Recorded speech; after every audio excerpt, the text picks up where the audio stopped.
Hidden away in the $3.5 trillion spending bill, I believe it's page 168, the Democrats have included enforcement abilities for the vaccine mandate with fines between $70,000 per infraction, upwards of $700,000 per infraction. Basically what they're saying is, if you oppose us, we will nuke your company. Because look, a company might have 100 employees, but let's say, let's say they're bringing in, with 100 employees, 7-8 mil per year, and their profits are only 15% of that, or something like around there.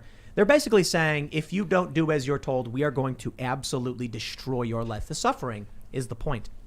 Now we're hearing that Border Patrol agents are being given the choice. Either you get vaccinated or you lose your job. You know why that's really funny?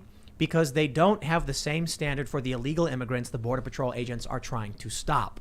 So everything is just backwards, broken, upside down. But despite all that, there are a lot of people that are really optimistic on the right and those who are in opposition to the establishment, more populist individuals, because the abysmal ratings, approval rating for Joe Biden signals in 2022 Republicans are going to sweep in.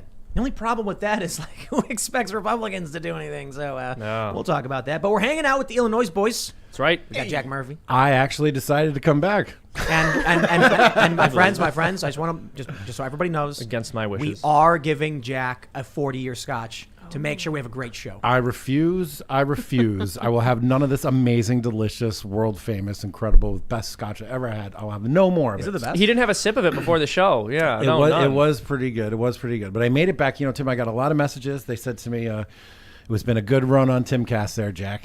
That's what people said after the last show. But did people really think I was like, Jack's never allowed because he was arguing with me? That's what he said to me. Fantastic. Tim was in my DMs. He's like, dude, you guys were both talking so much crap about each other in my DMs. Right, it was back and pretty forth. brutal. Yeah. Paste them together. And then I I'll was post those later. like, Seamus, tell Jack he can come back on the show only if he promises to drink more scotch. Right, exactly. true. And here it Seamus- is, a bottle of scotch. Seamus is like, I'm not the middleman. You just talk to him. I was on the line with both of you on like my little rotary phone, laying on my bed with my feet up, and then I would like switch back and forth between calls. Hold like, on. You're not gonna believe what Tim just said, Jack. Let me click over real quick. Click over. Oh man, we're old. Right. I'm so glad I was able to patch this up between you guys. We had like a little mediation before the show. Yeah, exactly right. We all held hands and had a big No, hug. in all actuality, the last time Jack was here, we had this debate over family and mandate and government and politics, and I think the response was brilliant.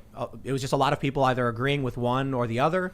I got a bunch of messages saying, Tim, you're so out of touch, or Tim, I agree with you, and I saw similar things about Jack, but it was a really great conversation, went viral. Yep. And so that's good. That's we don't see that between the cult, right? The establishment narrative. It's in stone. It's static. It can't be moved. But here we have these conversations, even when we get heated, and then we have more. We come back. We do it again. Yeah, it was a conversation that people needed to hear. People want to hear it. I got literally hundreds of emails, thousands of tweets at me, and I got to say that everyone that said something in public was kind of snippy, but everybody that sent me something in private was very heartfelt. And so it's just clearly a debate that's ongoing, and a lot of people are dealing with it.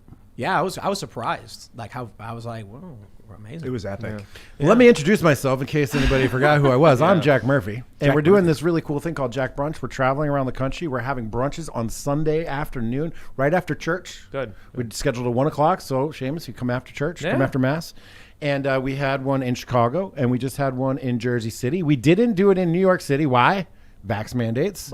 So we did it in Jersey City. We had an amazing turnout. We're doing one in Tampa on the 10th and one in Nashville on the 24th. Austin after that. Check it out, jackedbrunch.com. Hope to see you guys there. Also, mark it down.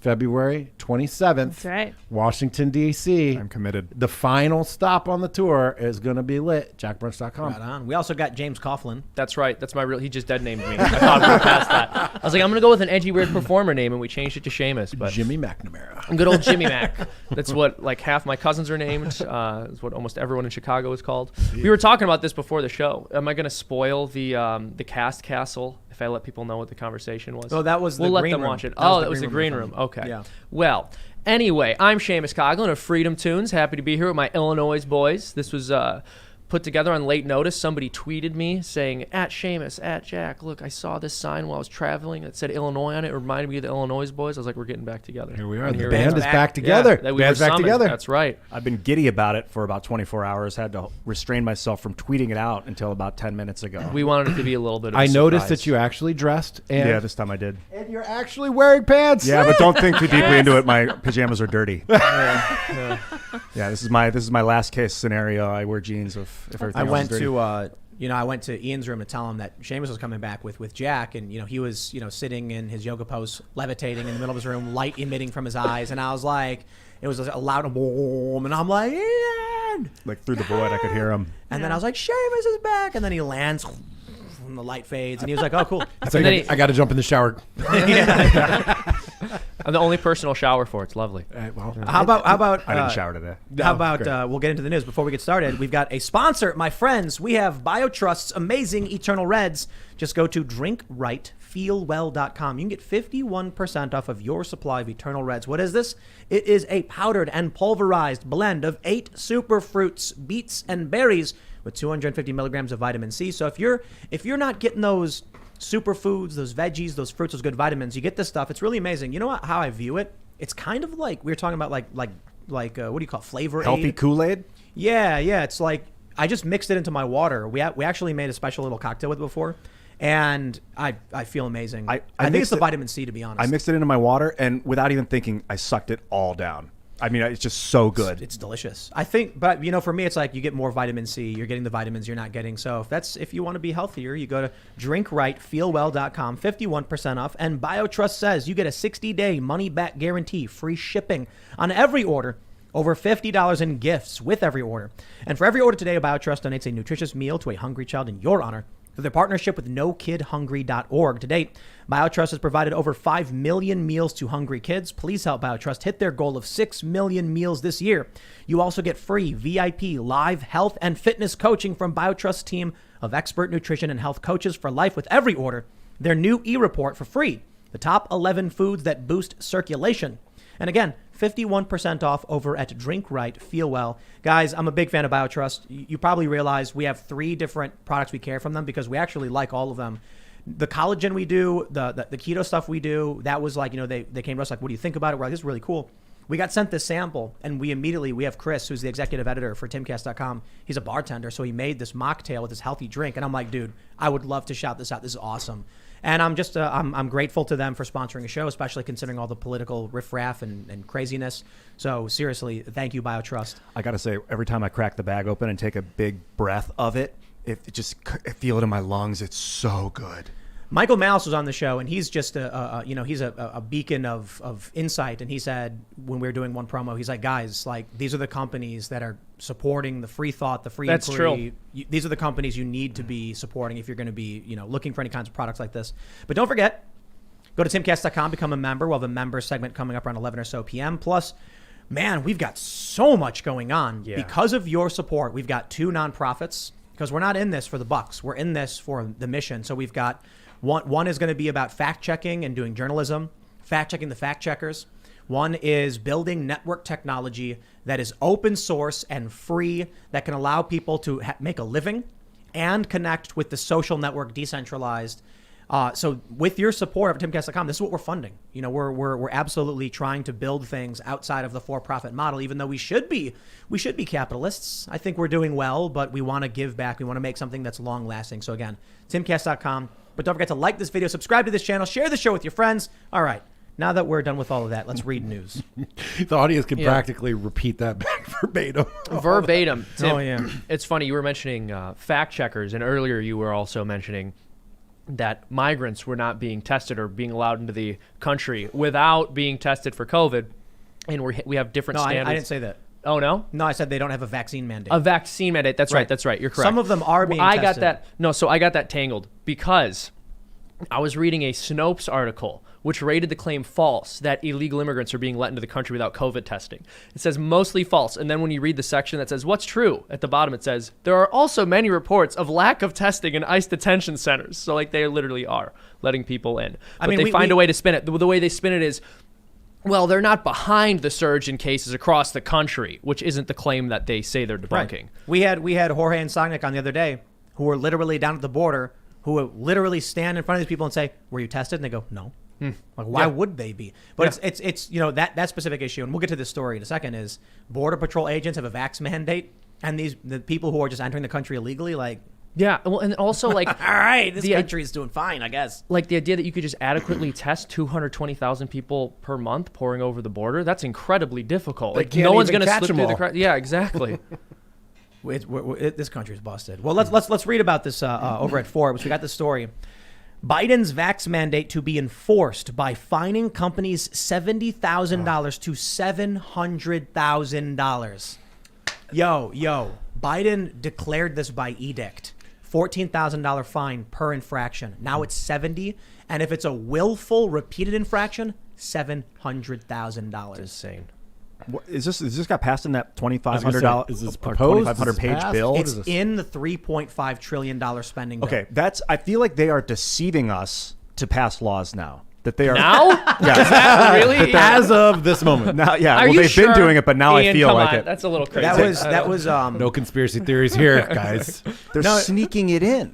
Ian. Snopes says that's false, Ian. Yeah. But this is the when I see Ian say something like this, I see this cherub little face and these bright eyes being like, the government wouldn't lie to us to pass laws. Yeah, I'm the normie getting the light bulbs going on. Right, so that's my point, right? I mean it with respect. Like, we've been watching them do this crazy stuff forever. The 5,000-page omnibus bill, where it's just like nobody knows what's in this. I think it should be a federal offense to vote on something you don't read as a representative. Ooh. I agree.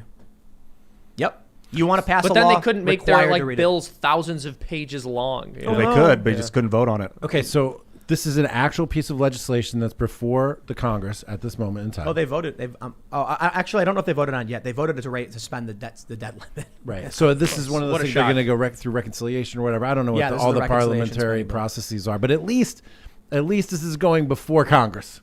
Right. So at least this is something that our representatives are allegedly voting on, that they have some knowledge of. They're voting on this. And we can count on them. Right. No, I'm not saying this is a good thing, No, but I I'm know. saying it's just slightly different than the CDC mandates, right? Like or fair the Biden's OSHA. edict. Yeah. The Yeah, OSHA yeah. mandates. Like, this is actually going to be a law, which makes it 10 times worse because it actually legitimizes it, because our representatives are going to vote on it, and then it will actually become a legitimate law. Look, within reason, I'm okay with the legislature being like, we have decided we'll pass this law, but that's not what's happening here. What's happening here is the Democrats are like, normally this wouldn't pass because you'd have opposition from Republicans, but it's a spending bill. So we're going to just slide whatever into this 2,465-page bill that no one's going to read. And then journalists started reading it. And then all of a sudden they're like, whoa, you want to fine people $700,000 for not mandating vaccines at the workplace? And this is for 100 employees or more. This Yep. is for every company, for anybody that 100 hires employees or anybody. more. A lot of people are about to have 99 employees. Right. Oh, yeah. I mean, just think about it. You have an HR department.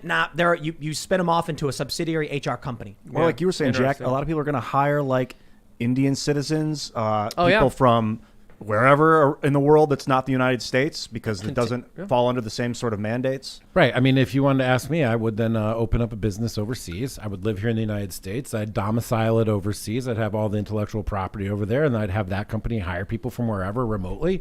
And what do you know? I'm not even an American company anymore. Well, Jack, I think that's un-American of you. Well, it certainly is. I think you should This stay is- here and let the government do whatever they want to you. just This bend is what I over, think. dude. Yeah, Take that exactly. sword right off the wall. That is Link's master sword. Okay, it is for defeating Ganon. Oh, Yeah. okay. What are you going to do if Ganon comes up here? Yeah, You're not and going to the be sword's making gone. jokes about the sword I'm then. going to throw are you? Ian down right in front of him. Yo. I'm a pariah. I tweeted something out. I got. This is interesting. I tweeted a question and I got a ton of retweets. I said it was mask mandates, then vax mandates. What comes after the vaccine mandates? Booster mandates. So I saw some part of the snarky vaccinations. response to you. It was the end of the pandemic. That was... Oh yeah. No, I said they're going to let us Sure. go. They're going to let it's going to be fine. Yeah, 15 days to slow the spread, and then what? So I was at the airport and I was taking my shoes off to go through security, and I thought to myself, Wait, hold on. just one more So person as takes I their was, shoes off. I was taking off my shoes and my belt and my jacket to go through airport security when the guy noticed I had a small shampoo bottle and a bottle of water. Well, so I went to go throw it away, and then he found nail clippers, and then I was being detained, and they're asking me questions, and and did you know, I was Yeah. trying to think, like, it's always been this way. way, right? It's always been this way. Always. Well, you used to. No, you never could just get on a plane before. yeah. No, you always had to do that. That's what I guess in 20 years they'll be saying the same thing. Isn't it And crazy they've thwarted so many potential terror attacks, the TSA. Totally. All the time. About as many droplets that have been prevented from spewing. No, all over your face. but The droplets. But hold on. There is something after vax mandates. What is that? It's the passport. So here's what's going to happen. Yes, Here's my right. prediction. Well, YouTube just announced, and we'll get into those.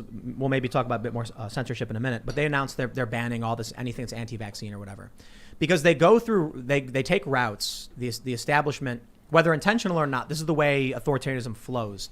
Routes that are reasonably hard to disagree with. So like vaccines, well, most people are like they're good. So they use that as a path towards, these special interests, politicians, corrupt individuals, over time, just a natural pressure, will start to impose restrictions. But you don't want, the average person is like, well, I'm not against vaccines, right? So they accept we all get vaccinated. Like Bill Maher said, he's the perfect example. I took one for the team. That's what he said. And I'm like, well, you should go to a doctor. I mean, you shouldn't just because your friends told you to. But see, here's what's going to happen. Do you guys remember when famous libertarian Robbie Suave tweeted that if there was a choice between masks and a business with a mask mandate or a vaccine mandate, I would choose the vaccine mandate because I'm already vaccinated. And a lot of IUW types people quoted this and said, this is exactly what we're saying.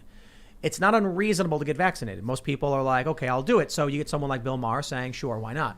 Then once everybody has it, 98% like Biden says, they're going to say, just get the app. The app's easier. You lost your card. You get the app. It's no big deal. You just get the app. It's easy. And then you're like, well, I mean, I'm already vaccinated, so it's going to be easy. I'll just download the app. And then I got the app. And then the mandates don't go away. The ideas of the businesses don't go away. And then you have the health app. And then all they have to do is roll out updates. They have the real estate, they have the precedent, and they can roll out any update they want whenever they want. And one day you'll open the app and it'll be like, did you get your new, MDC5, checkup and vaccine? And you're like, I don't know what that is. And then an alert will pop up saying, go to the doctor now to be in compliance. You have 1 week. And people will be like, okay. That's the precedent. Yeah. Did you guys see that propaganda on Twitter where it's like... On Twitter? Yes. Yeah. Believe it or not, There's Seamus. nothing sacred anymore? What? I just was noticing that every time I went to search, all it was the same image of Biden's plan as recommended by Thank Yes. It was there Yes. for days. Yeah, There me too. was a law professor who said, did anybody notice this weird thing on everyone's homepage that says legal experts say Biden's plan is lawful according to precedent? Yeah. Which is what you have to tell people all the time when you're doing something legal. Yeah. It's like, Right. look, everything I'm doing is perfectly legal. If you have to say that repeatedly, it's probably a good sign. But this law professor was like, this is disinformation. It's not true. And Twitter, and it was really funny because it was kind of how Ian was like, they're passing laws by lying to us. This guy was like, hey, am I just now realizing what's going on? Has this been happening before? Oh. And I'm like, dude, That's sweet. Twitter once put up on their what's recommended page for a week a story about me stealing a cat, which was completely made up. Wait, I didn't know about that. Yeah. They said you stole a cat and that was Twitter's story for a week? Twitter had on the what's happening Tim Pool accused of stealing cat. I'm like, it's fake. It's not real. These things aren't true. But people just want to, I have no idea why Twitter ran that. It was amazing. It just, look. It's way funnier when it's someone you know, too. Just like the front. But look. It's funny in how absurd it is. But think about a law professor. I mean, maybe this is good news. He's all of a sudden going wait a minute, they're lying to me. It's oh, you just figured that out. Mm-hmm. We need more people to figure that out. Emergent awareness. I think that what I people always have been say. saying that we're funneling towards an inevitability, and that inevitability is the awakening of our consciousness. Who says that? His name's something Wood. He said he was a CIA agent. I think he might be a BS artist. I'm I not don't 100% trust him. sure. Oh, BS artist. But I like what he's saying. Twitter so- expert. I'm glad that, exactly. What's his name? Something Wood. Is he the one that said Tim stole a cat? He was a guy that the CIA would have. Well, according to him, the CIA had him doing secret operations in the 90s and stuff. And he said part of it was that this Operation Looking Glass, I think is what it's called, Project Looking Glass and Yellow Book, and they would try and remote view the possible futures. And that Oh, that's all of a Stargate. sudden, That's in Stargate too? Was it- Oh, it's a Stargate program as well, yeah. Stargate was the government. No, he's saying you watched Stargate and thought it was real. Both. No. No, What's Star- Tim saying? Foundation, actually. Stargate was actually, they were trying to do psychic experiments in the army and stuff. Yeah, and apparently, The Man Who Stare at Ghosts. as around 2012, things started to converge, and they can't really see any other possible future than this one that we're headed towards, which is singularity, awakening of consciousness, but they're like a preparing for the religion. other reality of like, are we gonna have to live underground because of some Holocaust on the surface, like some horrible Solar flare. yeah, or whatever firestorm or whatever. I don't comet, know you about all that. I mean, Yeah. that's you see, we were talking about like the establishment politicians lying to us, and then Ian just like Yeah, sent the a awakening, rocket like you're saying about the 100. It's because of this times beyond. This emergent awakening is like inevitable. Like Trump woke people up in a way that like was uncomfortable. All right, he's but bringing it back. So Good 20 point. minutes, Good point. 20 minutes ago, Ian was like, "Wait a minute, maybe politicians lie to us." And now he's like, "The CIA has this thing where they're putting people in this." That's how the rabbit hole starts. Yeah, we're one step. We're taking one step He down did the it. path. It went He really advanced fast. really Here's quickly. what you guys need to understand is right. When we're sitting here talking, and we're going through a conversation, Ian calculates very quickly How he can everything bring we're up saying. And so to someone who doesn't understand, I mean this sincerely, to someone who doesn't, you can't know what Ian's thinking, when he all of a sudden says the CIA program, there was a thought process where he was like, the lies, the manipulation, people have come out speaking out against it. And then Ian jumps into emergent, yeah, I It's like must a have fallen down a wormhole here because Ian said something crazy, and then Tim not only defends it but explains it and Yeah. rationalizes I know. it instead of just start screaming. Instead of going, "Ian, no, Ian, No, that's it must incorrect." be. It must be your moderating influence. That's what here. I do here. Famous I bring Seamus. things Jimmy together. Mac. I help misinformation spread. You know what I think it really is? I think it's that, Seamus and Jack have been imbibing some fine 40-year scotch, and they That's don't true, realize. honestly. They're inebriated, so they can't realize this is normal. I Everything's also have fine. a I don't Ba- feel basically- any tension. Basically, Tim is date. Can I say the R word? Stop. No. Is No, it I on the don't think list? so. Can Yeah. I say it? No, don't you dare. Is there a roofie in here? I am a good host who has provided a 40-year single malt Scotch This is whiskey. delicious. Delicious. by the way. friend. This is one of the It is best delicious. whiskeys Yeah, I sip on ever it. had. And I got to just make one comment too. I noted in your liquor cabinet 2 weeks ago that you had this incredible gin, the Botanist, 22-year-old gin. It's like, I really love a good aviation, which is like an old-timey drink with creme de violette in there. And I come back 2 weeks later, and not only is there creme de violette, but there's an actual bartender behind the bar saying, "Sir, would you like an aviation?" Right. He's actually the executive editor of Timcast.com. I don't need to know that. I don't need to know that. I just need to know that I had a very tasty aviation, which is a Fine really man. fine drink. Yeah. So this is you know why this is a good conversation, because we're not wallowing in pity and self-defeat because we're watching this. Let's get back to authoritarian- that. No, that's two. Oh, drinks, okay, that's all two right. drinks from now. It's 2 drinks from now. I don't know. Do you guys feel? How do you feel? Optimistic, pessimistic? And let me just preface this with: we had Dr. Robert Murphy on, economist, smart guy, and man, that conversation was brutal. He was like, Oh wait, Robert Murphy? Yeah. Bob Murphy? Bob Nice, Murphy. awesome. My other cousin. Yeah. He was right? check it out. He said the reserve requirements for banks to give out loans has been removed because of COVID. And then I was just like, Wait, there's no reserve requirement? no. They did it like on a Friday night at Whoa, 10 whoa, p.m. whoa, Which is whoa, why whoa, whoa, inflation whoa, is so Sunday. low. Wait. So there's not even a fractional reserve system No, anymore? It's a they no just- reserve system they now? just print As of money like- now. Jack, Oh, it's literally just 2020. fraud. It's literally just Right. fraud. That's called So- fraud. You're just loaning out a bunch of money you don't have. That explains why the reverse repo rate is like $1.2 trillion daily now. What does that mean? It's where like the banks and the Fed like swap securities and swap money in order to back up the fact that they've loaned out all their money and don't have anything on the books. Which is actually good for the economy my in the long goodness. term, I hear. Yeah. Oh, is that right? It's really good. Yeah, it's really good. Yeah. The economy being gold, Bitcoin, land. Yes. Yes. No, that's true. I mean, I'm not going to give financial. I was about to give myself financial advice, but there's a little sheet here that tells me Oh, not to give financial that's advice. true. But I would But- never but- dream of no, it. no, no, But it's- you it's- almost work for Goldman Sachs, so I'm saying That's true. I No. You can give financial advice. It's just you're legally like You're bound. no, that's liable. financial advice. I mean, you can give financial advice, legal advice, or medical advice, but then you're liable for someone will be like, Seamus told me to take the fork. And would it be the stream that it was set on would also become liable? So like there's chains of liability if you start doing it? No. Basically, you're gonna go back to your What we pajama try to pants. tell people is like when we're talking about Bitcoin and stuff, make sure you're like, I'm not advising you on anything. Yeah. That's on you. No. Yeah. I didn't say anything then. Before the show, we were talking about doing a bit. I was like, what if we just like make up a bunch of random ingredients to say in the vaccine just off the top of our heads? That would be great for Tim's channel. Just like Flintstones YouTube. gummies, dude. And They're no one grinding up- laughed. Yeah, YouTube no one literally laughed. has- So I guess it wasn't that good of a bit. You I know, was like, I felt the tension in the room. I was like, And what? Tim was like, no. Tim was like, I will shoot you. These guys are all drunk. What? They're I'm out of sober. control. You know, I gotta say, I'm very That's all it takes for you, optimistic. Jack. I'm way more optimistic today than I was yesterday. Murphy. I realized last night that I thought I've been building out the Fediverse because we've been working on this decentralized social media app, basically, that's going to connect people. What we're really building is the metaverse, which is ultimately artificial intelligence, augmented reality, finance, and social media conglomerating and do it like an Internet 3.0. But we're starting with We're building the first leg of it, which is the Fediverse social media aspect of it. decentralized, self-sustaining social media tools for people who want to run their own, have their own internet presence in any capacity. It's going to be epic. And other people are building the other legs as we're doing it. And I'm finding today that people are contacting me, and then we're merging, software. This is why crypto is so important right now. I want everyone to remember exactly Jack's reaction when he was like, "There's no reserve requirement for banks." I had not heard that. The price of Bitcoin went up when he said that. Here's the crazy thing too. Like we talked about this with Bob Murphy, the M1 money supply. You can watch it just go forward and it like skyrockets. Yeah. And everyone always goes, Tim, you're wrong. They just changed the definition of how they define money supply. And then you look after they change the definition and it's skyrocketing in like a 90 or like an 80-degree angle. And I'm like, yo, this is why all the ultra wealthy people are buying properties sight unseen in places like West Virginia and Idaho. Let me just say real quick, just one point. If you've been tracking the real estate market, I don't know if you've seen this, Jack. I'm calling agents because we're like, we want to expand. We need more space.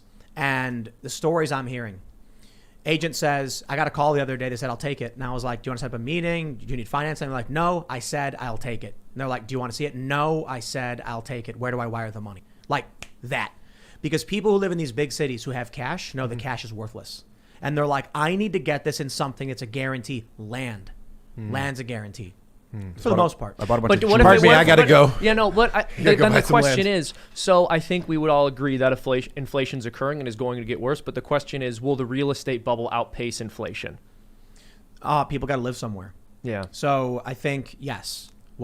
I think it will. I think there could be a crash, but I'm not a financial expert. Look, if you just value the land in terms of dollars, you have a fixed amount of land, and you get more dollars. Well, it's just going to go up in dollar value. Yeah. Yeah.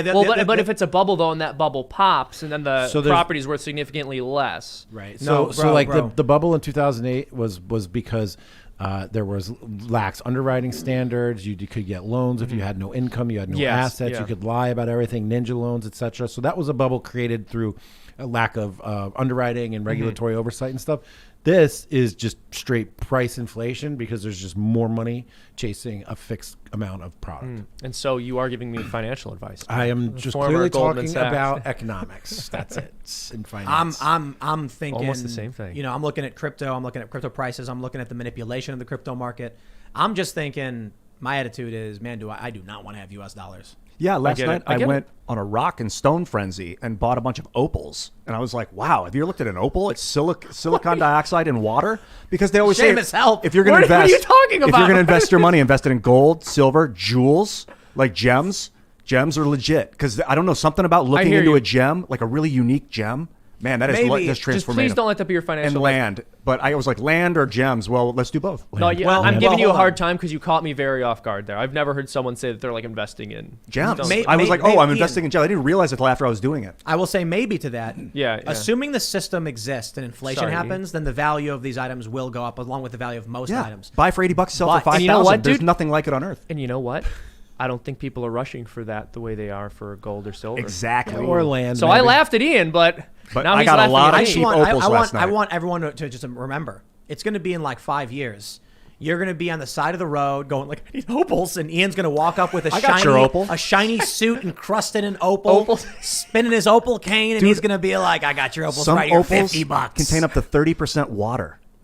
and be able to drink that. Let's pay for that. You can see it like refracts through the silicon dioxide. Okay, that's all I'm going to say. about opals. Meanwhile, wealthy elites are buying up land like crazy. Yeah. Because we had Max Kaiser on the show. He said inflation was what, 14%. What they're telling us is 5%. Yeah. 14%. So Yeah. it's just like you got to invest it in something. You got to put it somewhere. But if that's the case, Buy a brand new car. I'm sorry. Seamus, man, you were just. sorry. It's almost. I gotta say, like, Ian's Opal thing kind of makes sense, but the buy a car thing, geez. Brand new. All right, only going to go up in value. Yeah, I don't know. Like, what would you guys think a regular person should do? I mean, how much does the average person have in savings? A few $100? Well, that's a good question. Our economy has actually been designed over the past 50 years to disincentivize saving. So most people don't. And they'll come out here with these, the left will tote these studies, and the right doesn't discuss it as often, but the left will tote these studies saying, oh, the average person doesn't have enough saved up to get them through an emergency if one occurs. And that's true. But what they don't point out is that is not the result of inadequate social welfare spending. The reason for that is because we are constantly inflating our currency, and people know that their money isn't going to be worth as much in the future as it is today. So you actually alter their time preference and make them more likely to spend in the moment. The idea behind this is that stimulates the economy. But of course, what you're doing is taking from the future because people aren't saving as much. Yeah. They're not, and they're also not learning to defer their appetites, which is a really important part of having a civil society. And I thought you were just the cartoon guy. Yeah, I know. Murphy thought I was an idiot. He's like, he still does, but he thought I said that nice. Come on, Bobby Murphy. So you're preaching temperance. Yeah, it's a big part of it. It is a virtue. Yeah.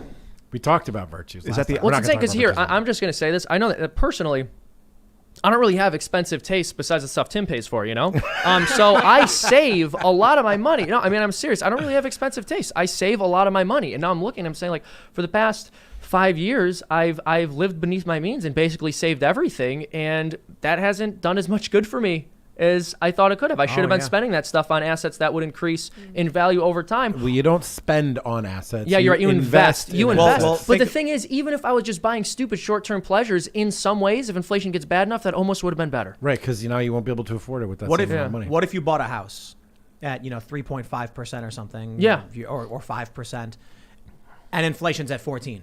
No, yeah, exactly. So you'd have been better off. So here's the thing I don't understand, right? Like, I understand how they manipulate the CPI. I understand how they back out goods and services that are going up because they want to get to core CPI. I understand how they don't account for productivity gains. I understand how they game that system. But the one system that doesn't get gamed is the deepest and most liquid market in the world, which is the bond market, right? And the bond market right now says that you can borrow money at 30 years. I think it's like 5% or less. And so that person who is willing to borrow or loan you that money, all this millions and billions of dollars, is willing to loan you that money for 30 years. I don't know what the fixed rate is right now, but I think it's like 5% or less. At 5%. So the most sophisticated people in the world, with the most amount of money, with the most at risk, with the most on the line, really, hedge fund managers, pension fund managers, all these people, they're willing to invest that money for 30 years at less than 5%, which means that they don't think that inflation is real. Mm-hmm. Maybe it's a machine. Maybe there's a sort of mechanization to how these systems go, and most people just go along with it. You've seen the movie The Big Short? Well, yeah, I have, but just one more thought on that. Like, the financial markets are meant to be efficient, which is not always true. They're meant to have processed all available information, which is not always true as well. And these are the most sophisticated players making the most sophisticated decisions. Yeah. And the way that the 30-year interest rate is composed, right, it has a risk premium, and it has inflation expectations in there.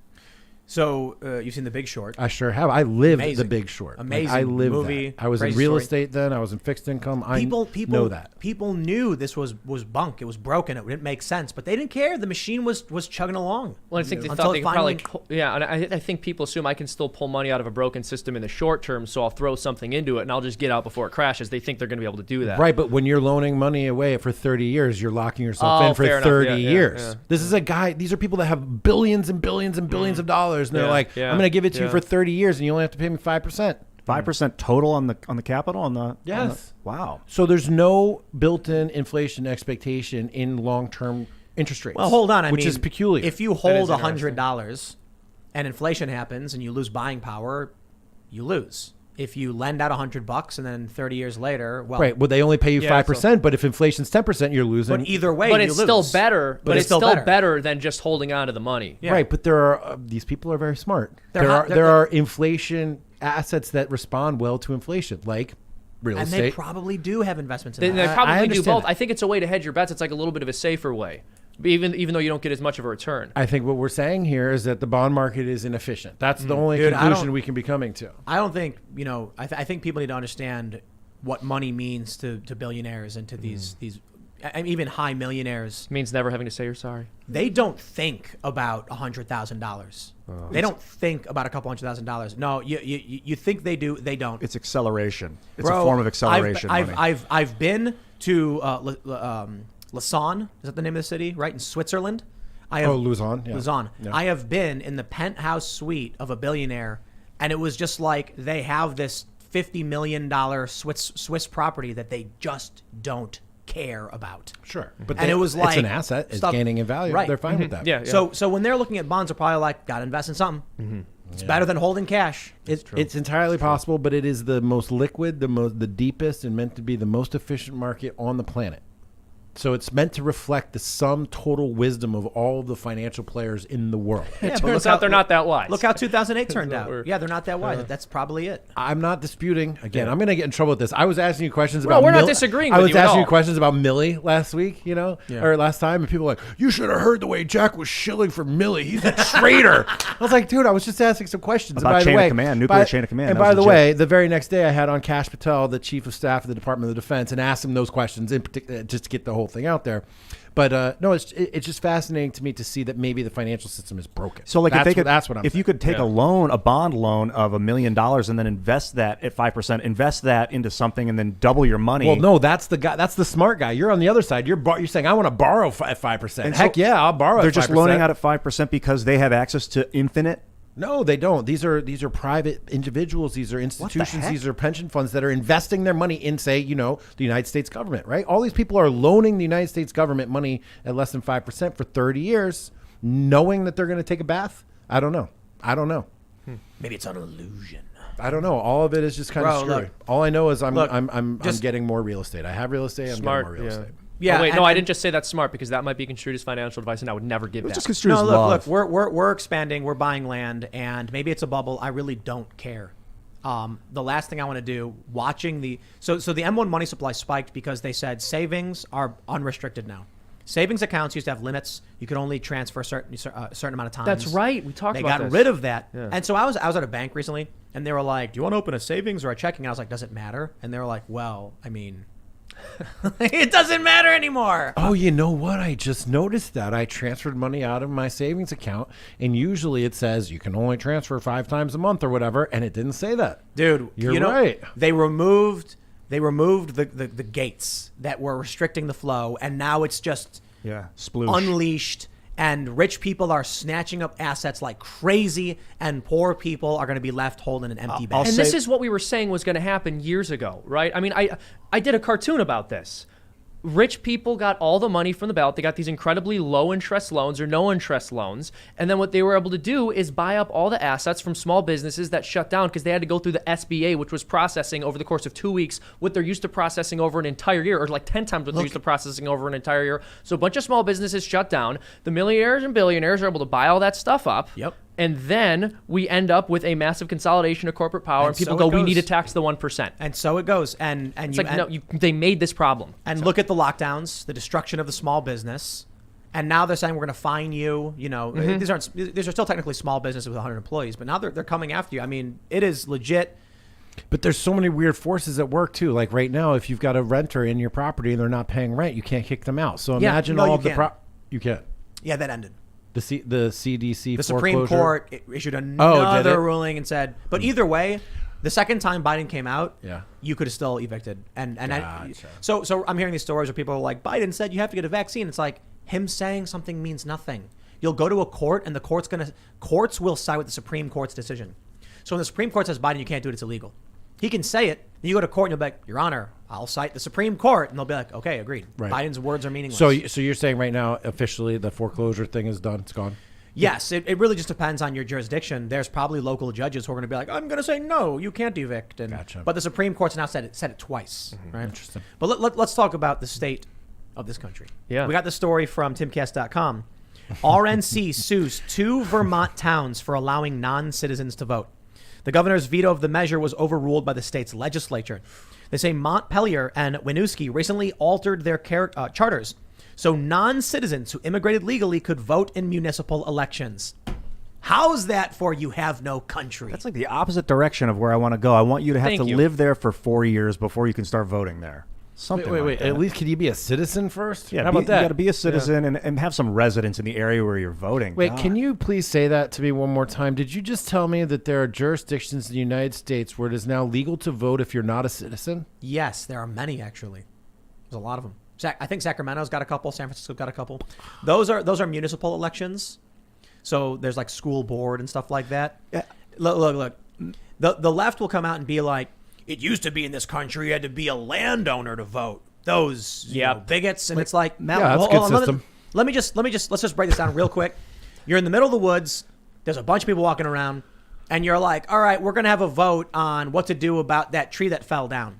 And then a bunch of people walk up, and they're like, I'd like to vote. Do you live here? Yes. Where do you live? Okay, look, only the people who live here get to vote. Oh, that's racist. You're bigoted. It's like, the reason they did it, that they had that system, was because if you lived there, you voted. But now you see, like, Matt Walsh has poked a big hole in that. Did you see he wanted to go speak at I think it was Loudoun County, Virginia. and then they wouldn't let him because he wasn't a resident. So he rented property, and he's like, now I'm a resident. But it's like, okay, he's showing that you really should have to live there for like 4 years, a long period of time. I've actually looked into this a few times. Now, I want to have more clarification. I'm going to tell one story real quick. We've been looking at jurisdictions to buy land, maybe jurisdictions with not a lot of people in them that have sheriff's offices and school boards and stuff. So maybe we move enough people there, we take over a sheriff's office, right? How cool would that be? So a lot of these jurisdictions, they own the requirement for voting is that you have moved there with the intention of remaining. That's it. Now, you're telling me that these could be non-U.S. citizens? Yes. Just foreigners that showed up, came to the meeting and said, I'm here now, I would like to vote. Yes. Are they renting property? Is that... The Montpelier Bill allows what is defined as a legal resident of the United States to be able to vote in city elections. If someone is here on a permanent basis, why would he or she not want to participate in the process to become a citizen? Okay, so they have to have a green card, I guess? It says legal immigrants, yes. I see. It doesn't matter as far as I'm concerned. Right, they're still not U.S. citizens. You have to be a U.S. citizen. Yes, exactly. Yeah, It's but insane. you don't. The idea that you shouldn't have. No, I know. It's completely really, insane. really simple. They are. You know, man, I got a friend. Argue all the time because he was just all on board for Biden. He goes on Twitter, he goes on Facebook, he's screaming, Trump is bad, we gotta vote for Biden. And then guess what he did a couple months after the election ended? He moved to Europe. That is the problem. When people are like, everyone please vote for this thing. And then as soon as it happens, they're like, later, suckers. Wow. Now we're watching this free fall. Economic crisis, labor shortages, gas prices, inflation, the border, Afghanistan, and the people who vote for it, at least this one guy is like, I'm out. Later, bitches. Yeah. Thanks. Appreciate it. I kind of get the idea of a locality maintaining its autonomy, and if they want to let foreign citizens vote in locale, then do it. Who's to say you can't? But so maybe it should be on a pace. But I can imagine someone getting in there and co-opting it and being like, yes, now we can all. Yes. People are like, no. Yeah. Well, pretty soon. Here's the issue, Ian. You've got 10 people who live in a house, and they want to vote for what's for lunch. They all pitch in every day. They put $1 in the lunch bucket, and so they're like, okay, it's lunchtime. We got $10. What should we buy from? And then someone says, well, why don't we let Jim? He's our neighbor. He doesn't live here, but he could Jimmy vote too. Mac. Jimmy Mac. So what happens is Jimmy Mac then says, I would like to vote that we allow my brother to vote as well, and so let's put it to a vote. When you allow someone from outside to vote on very specific internal issues, they will, of course, vote for their own interest. So when you say non-citizens can vote, they'll be like, I would like to vote in this election. Yes, I'd like to vote yes on allowing more people who aren't citizens to vote. Why wouldn't they? People are going to vote for what they think is best for them. It's kind of like community. In that metaphor to be like a house of 10 people, and then like another guy moves in, an 11th person who his name's not on the lease, but you give him voting power. He doesn't even move in. It's the delivery guy who drops off lunch. He's at the door, and everyone's like, well, we have to vote. Oh, we have to include him now. We have 11 people voting. But this is people with green cards that live there in the community. All right, But if someone's not a citizen, there's less of a guarantee that they're in it for the long run. There's less of a guarantee that they're going to be a citizen. Let's try again. There's 10 people in a big house. And then, Jimmy Mac is sleeping on the couch. Temporary. No, he's not on the lease, yeah. He's not on the lease. We don't know what his plan is. He's just crashing here. Half the people here are really pissed off about it. And they're like, dude, I pay rent. I don't want some dude. What if I'm going to have somebody over and he's on the couch?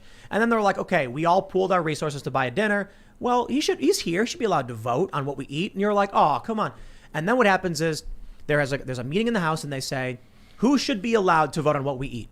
And then they're like, we should allow him to vote too. It includes him. And then he says, I got some friends who are going to be hanging out. I think they should be allowed to decide. I mean, they're going to be here too. And then in a few months, all of a sudden, there's 15 people who don't live there outvoting the 10 who do. This is why we have restrictions. Not because we hate people or we oppose freedom or we're bigots. It's because we're literally like, hey, economy means household management, from the Greek oikonomia. So we're quite literally talking about managing the household in an effective way so that we are growing, not collapsing. But when you allow people who don't live to come in, they're going to be like, I vote to eat his portion, and then they take it and then they leave. Yeah. So people need to have ties to the community. So yes, you have to live there for a certain amount of time or be a citizen. A legal resident is what they're talking about is eroding the system. You can live here, but you're not a citizen. You want to become a citizen? You can go through the process. Then you are a full-fledged member of our community.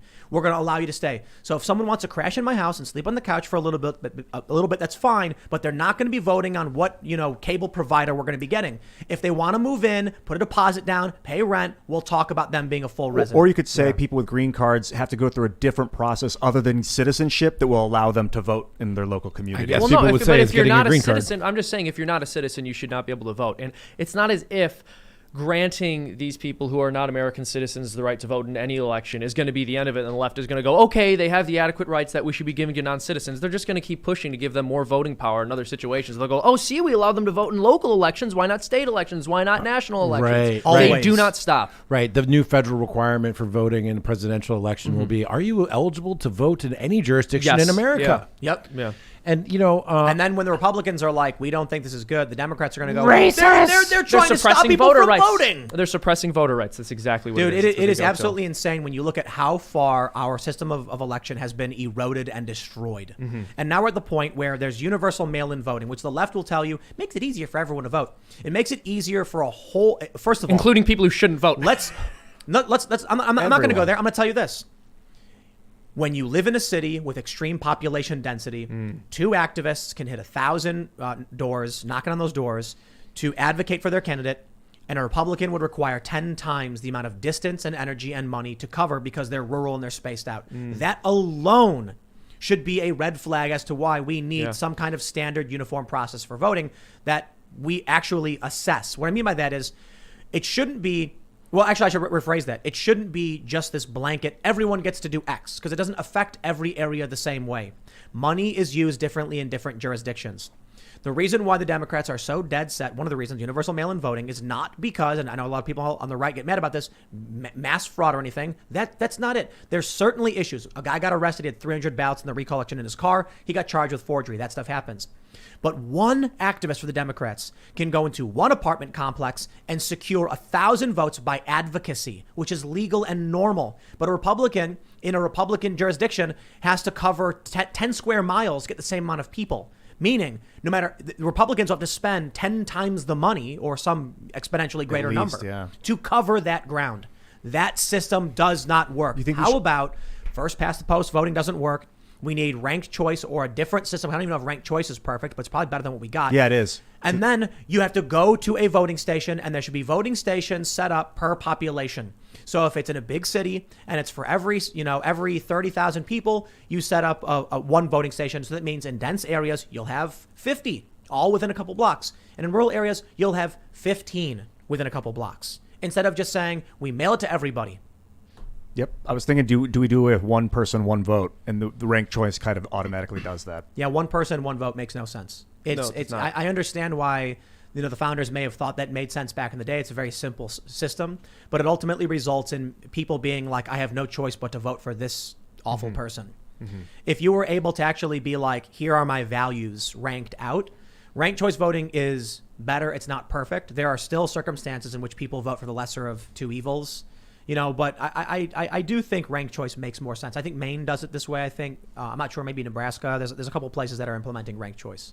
Is this a new development or is this something that's been around for a while? Ranked choice? No. These non-U.S. citizens voting in localities. So over the past couple of years, we've seen stories out of California and New York where they allow this, and they say it's just for like schools and things like this. It makes sense because they have kids in the schools, and you go, oh. oh, okay, I guess that makes sense. And the next day they go, look, the kids are in the schools. They're using the streets. They're driving on buses. They should have a say in how taxes are being spent. Their kids they already vote on the school board. One by one, they will keep pushing until eventually it's like, how long have you been here, sir? Just got here 15 minutes ago from El Salvador. Here's your voter card, and thank you for choosing our president. Yeah. No. Well, part of this comes from the Supreme Court decision that says that anybody that shows up on the schoolhouse steps must be educated. Right? Did you know that at one point in time you had to be a citizen to get educated? Interesting. Yeah. Now, literally anybody who shows up at the door and can show that they live here, like, here's my power bill or whatever. You mean at a public school, though, Public right? school. Yeah, of course. Yeah. Anybody, taking tax money out of the any system. citizen, no matter of immigration status, legal, illegal, whatever, you show up, you get an education, you get fed school lunch program, participate in after school activities, all the things. And back in the day, hundreds of years ago, there were no harshly controlled borders. You could walk on into New York and they'd be like, are you a citizen? No. And they'd be like, well, then you can't work here or you can't live here, things like that. But you could basically move about with little issue.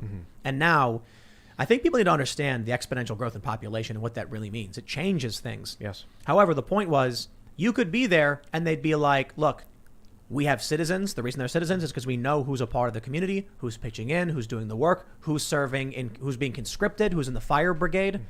We can't have some strange person who's not a part of this coming in and changing what we do. So they have these rules. I think people need to understand, though, the scale of population growth. There were 2 million people in the colonies at the time of the Revolution. There's 320 million now. I mean, it is insane. We see these massive protests.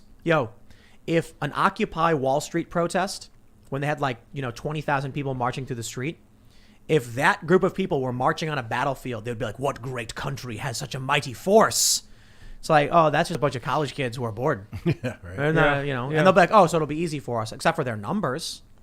Population growth has been absolutely insane. Yeah, people don't, what I was thinking about too with population growth stuff?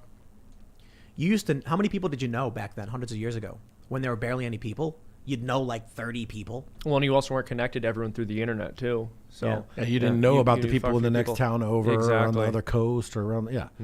So you didn't. This is one of the impacts on the dating market. Actually, is that women can look in their phone and look at all of the most attractive men, the most appealing men from every city in America, and vice versa. Yeah. And so they're like, oh well, I'm going to hold out for that guy, right? But instead, there's all these sort of like decent guys all around them. Like, no, I'm going to get that guy over there who's in California. Not to be the feminist in the room, but I've totally seen Yeah, it you go. are. I am. I've totally seen it go both ways though, where guys will be like, all right, I'm going to look at these women on the internet, and I don't think there's anything necessarily wrong with that. If you find someone who works better for you and they're not in your community, go for it. But let's break down what's happening to women. You go on a dating app, they look in their messages, and there's like they've matched with everyone they've chosen. So they're on Tinder, right? And they're like ugly, ugly, attractive, ugly, attractive, ugly, attractive. They close the app and then goes brr, brr, brr, instantly 3 messages. Yeah. So what's happened to guys? Guys are swiping on literally every woman, Yeah. hoping that Yeah. one of them will like them and they can message them, but they don't message back. So here's what we end up seeing. The internet age has They don't created message you 2 forks between the genders. Women who can choose the most attractive men, even unattractive women. This is crazy. The data from these dating apps shows that even women who are considered to be average or unattractive still get the top tier guys. Yes. So what happens to a guy who's a 7 out of 10? He's got a good career. Couldn't tell you. Moderately attractive. No, I can tell you. He goes on websites and looks firsthand. up creepy, crazy adult content, and then just isolates, plays video games, and then thinks he's a subhuman. And then he becomes a and 6. here's the thing. No. Sadness makes you but here's ugly. the The thing. point I'm making is here's what I want to listen. This is what I'm saying. There are 2 trees. Yeah. Women are getting to choose anyone they want, and men are getting nothing, and so they become addicted to creepy adult films and weird stuff. And then you get the hikikomori. You guys know what that is? Yeah, it's I the think- Japanese kids, people that stay in their house all They the lock time, right? themselves in their rooms. There was a viral. There's the r/Tinder, and there was a message where someone like messaged a woman, or I don't think it was Tinder. I don't know what it was. Cringe. It was a cringe thing on Reddit, and they were like messaging a woman saying, why do women claim they want intelligent men, but then choose really dumb built guys? Why won't they spend time talking to us subhumans and things like that? There was this a story I read about incels, involuntary celibates, where apparently some like journalists actually found out they were all rather average dudes. They weren't subhuman. They weren't gross. They weren't ugly. They had good careers, but they thought they were because they could not get a relationship. All this internet's doing is making it's polarizing. It's pulling out the extremes in basically everything from politics to dating to economics. I mean, look at super stonks, look at the apes. Everything is dialed up to 11 because of the internet, because of the speed of communication. Yeah. So I want to throw this out there. I agree with you that the internet has accelerated a lot of those very unfortunate social changes, but I would say that that's a product of the sexual revolution and not the internet itself. The fact that people are pursuing meaningless sexual relationships and hooking up with other people rather than trying to get married and build families is a huge part of why women will gravitate to a smaller minority of men. In a natural setting, or in a decent culture, I should say, where people understand that the purpose of sexuality is unity and procreation and they want to get married and have children, you're looking for someone who's going to be a stable marriage partner and not necessarily the Chad or the Stacy, to use these terms. And so if you had the internet being used by virtuous people to find a decent spouse, we wouldn't have this problem. But what happens is the woman may be looking for a spouse, to be honest, but the guys who match with her are not. And so then they end up having a lot of meaningless sexual encounters. And then when they're older, and of course there's no meaningless sexual encounter, right? There's some attachment that occurs and then it breaks off and everyone's hurt in some way. And she ends up unhappy because she doesn't find a long-term partner. She found some dudes who wanted to use her body. And then you end up with, like you said, a class of men who a lot of women won't talk to because, well, they are pursuing men who just want them for the short term. They're not looking at the guys who actually would be interested in being with them for the long term. It's tough. As somebody that's not been in the dating market for a while, like 6 or 7 years, I do remember what it was like. And fortunately for me, I'm tall, I'm handsome, I'm successful. I did not have that experience. I had the opposite experience where there was a lot of opportunities, but I would talk to the women. I would like get their feedback, and they were all miserable about it. Yeah. And the whole setup, I don't even know if people even use those apps anymore. Yeah. I mean, Like Tinder. dude. Yeah, it's really I have Tinder. unfortunate. Yeah. I started using it in 2013 as a social experiment for Minds because we were looking at implementing dating software into the website, kind of like a chat roulette type thing.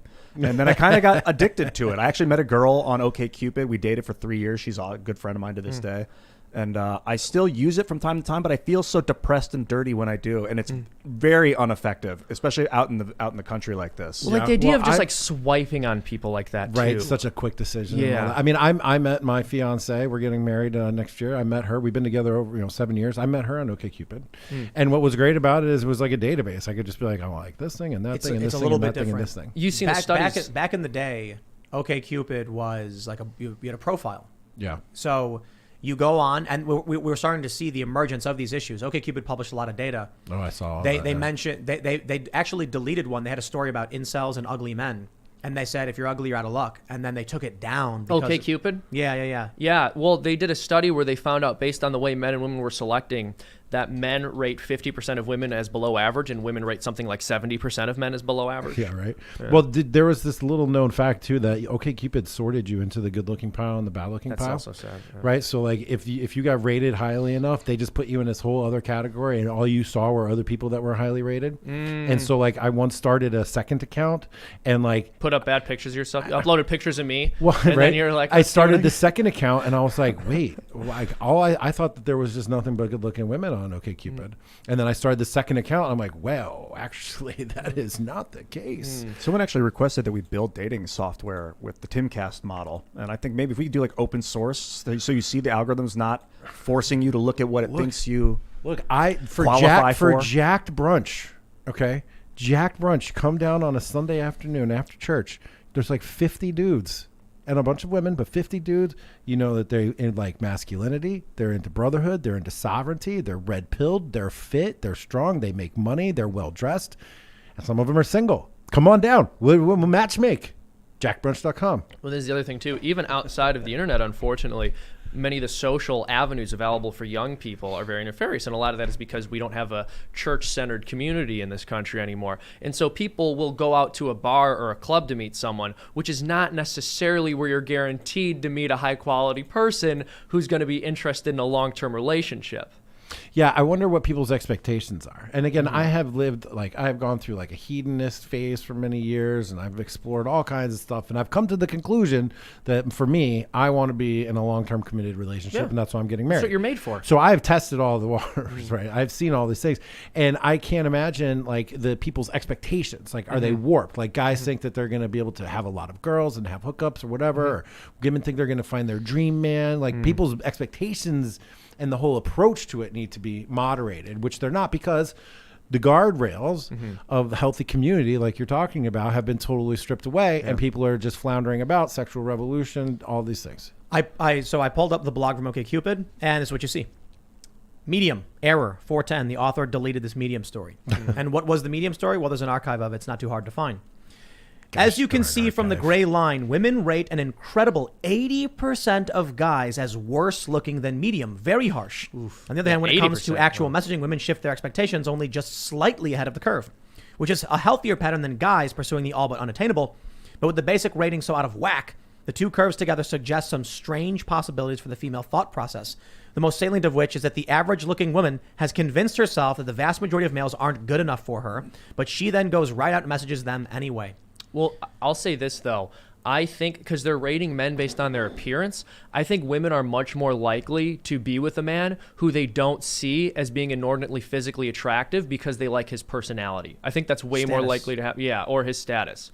Sure. So even though they're so even though they're rating a lot of these guys as below average, I think a lot of them, if they knew them in real life, thought they had good personality. Not all of them. I'm not up to lunch on this. People are selective, but I think a lot more of those people would get dates. You're 100% Sure. But take a look. There was another viral thing I saw on Reddit. It was a Instagram model, real versus like reality versus Instagram, and they like even put fake abs on this woman.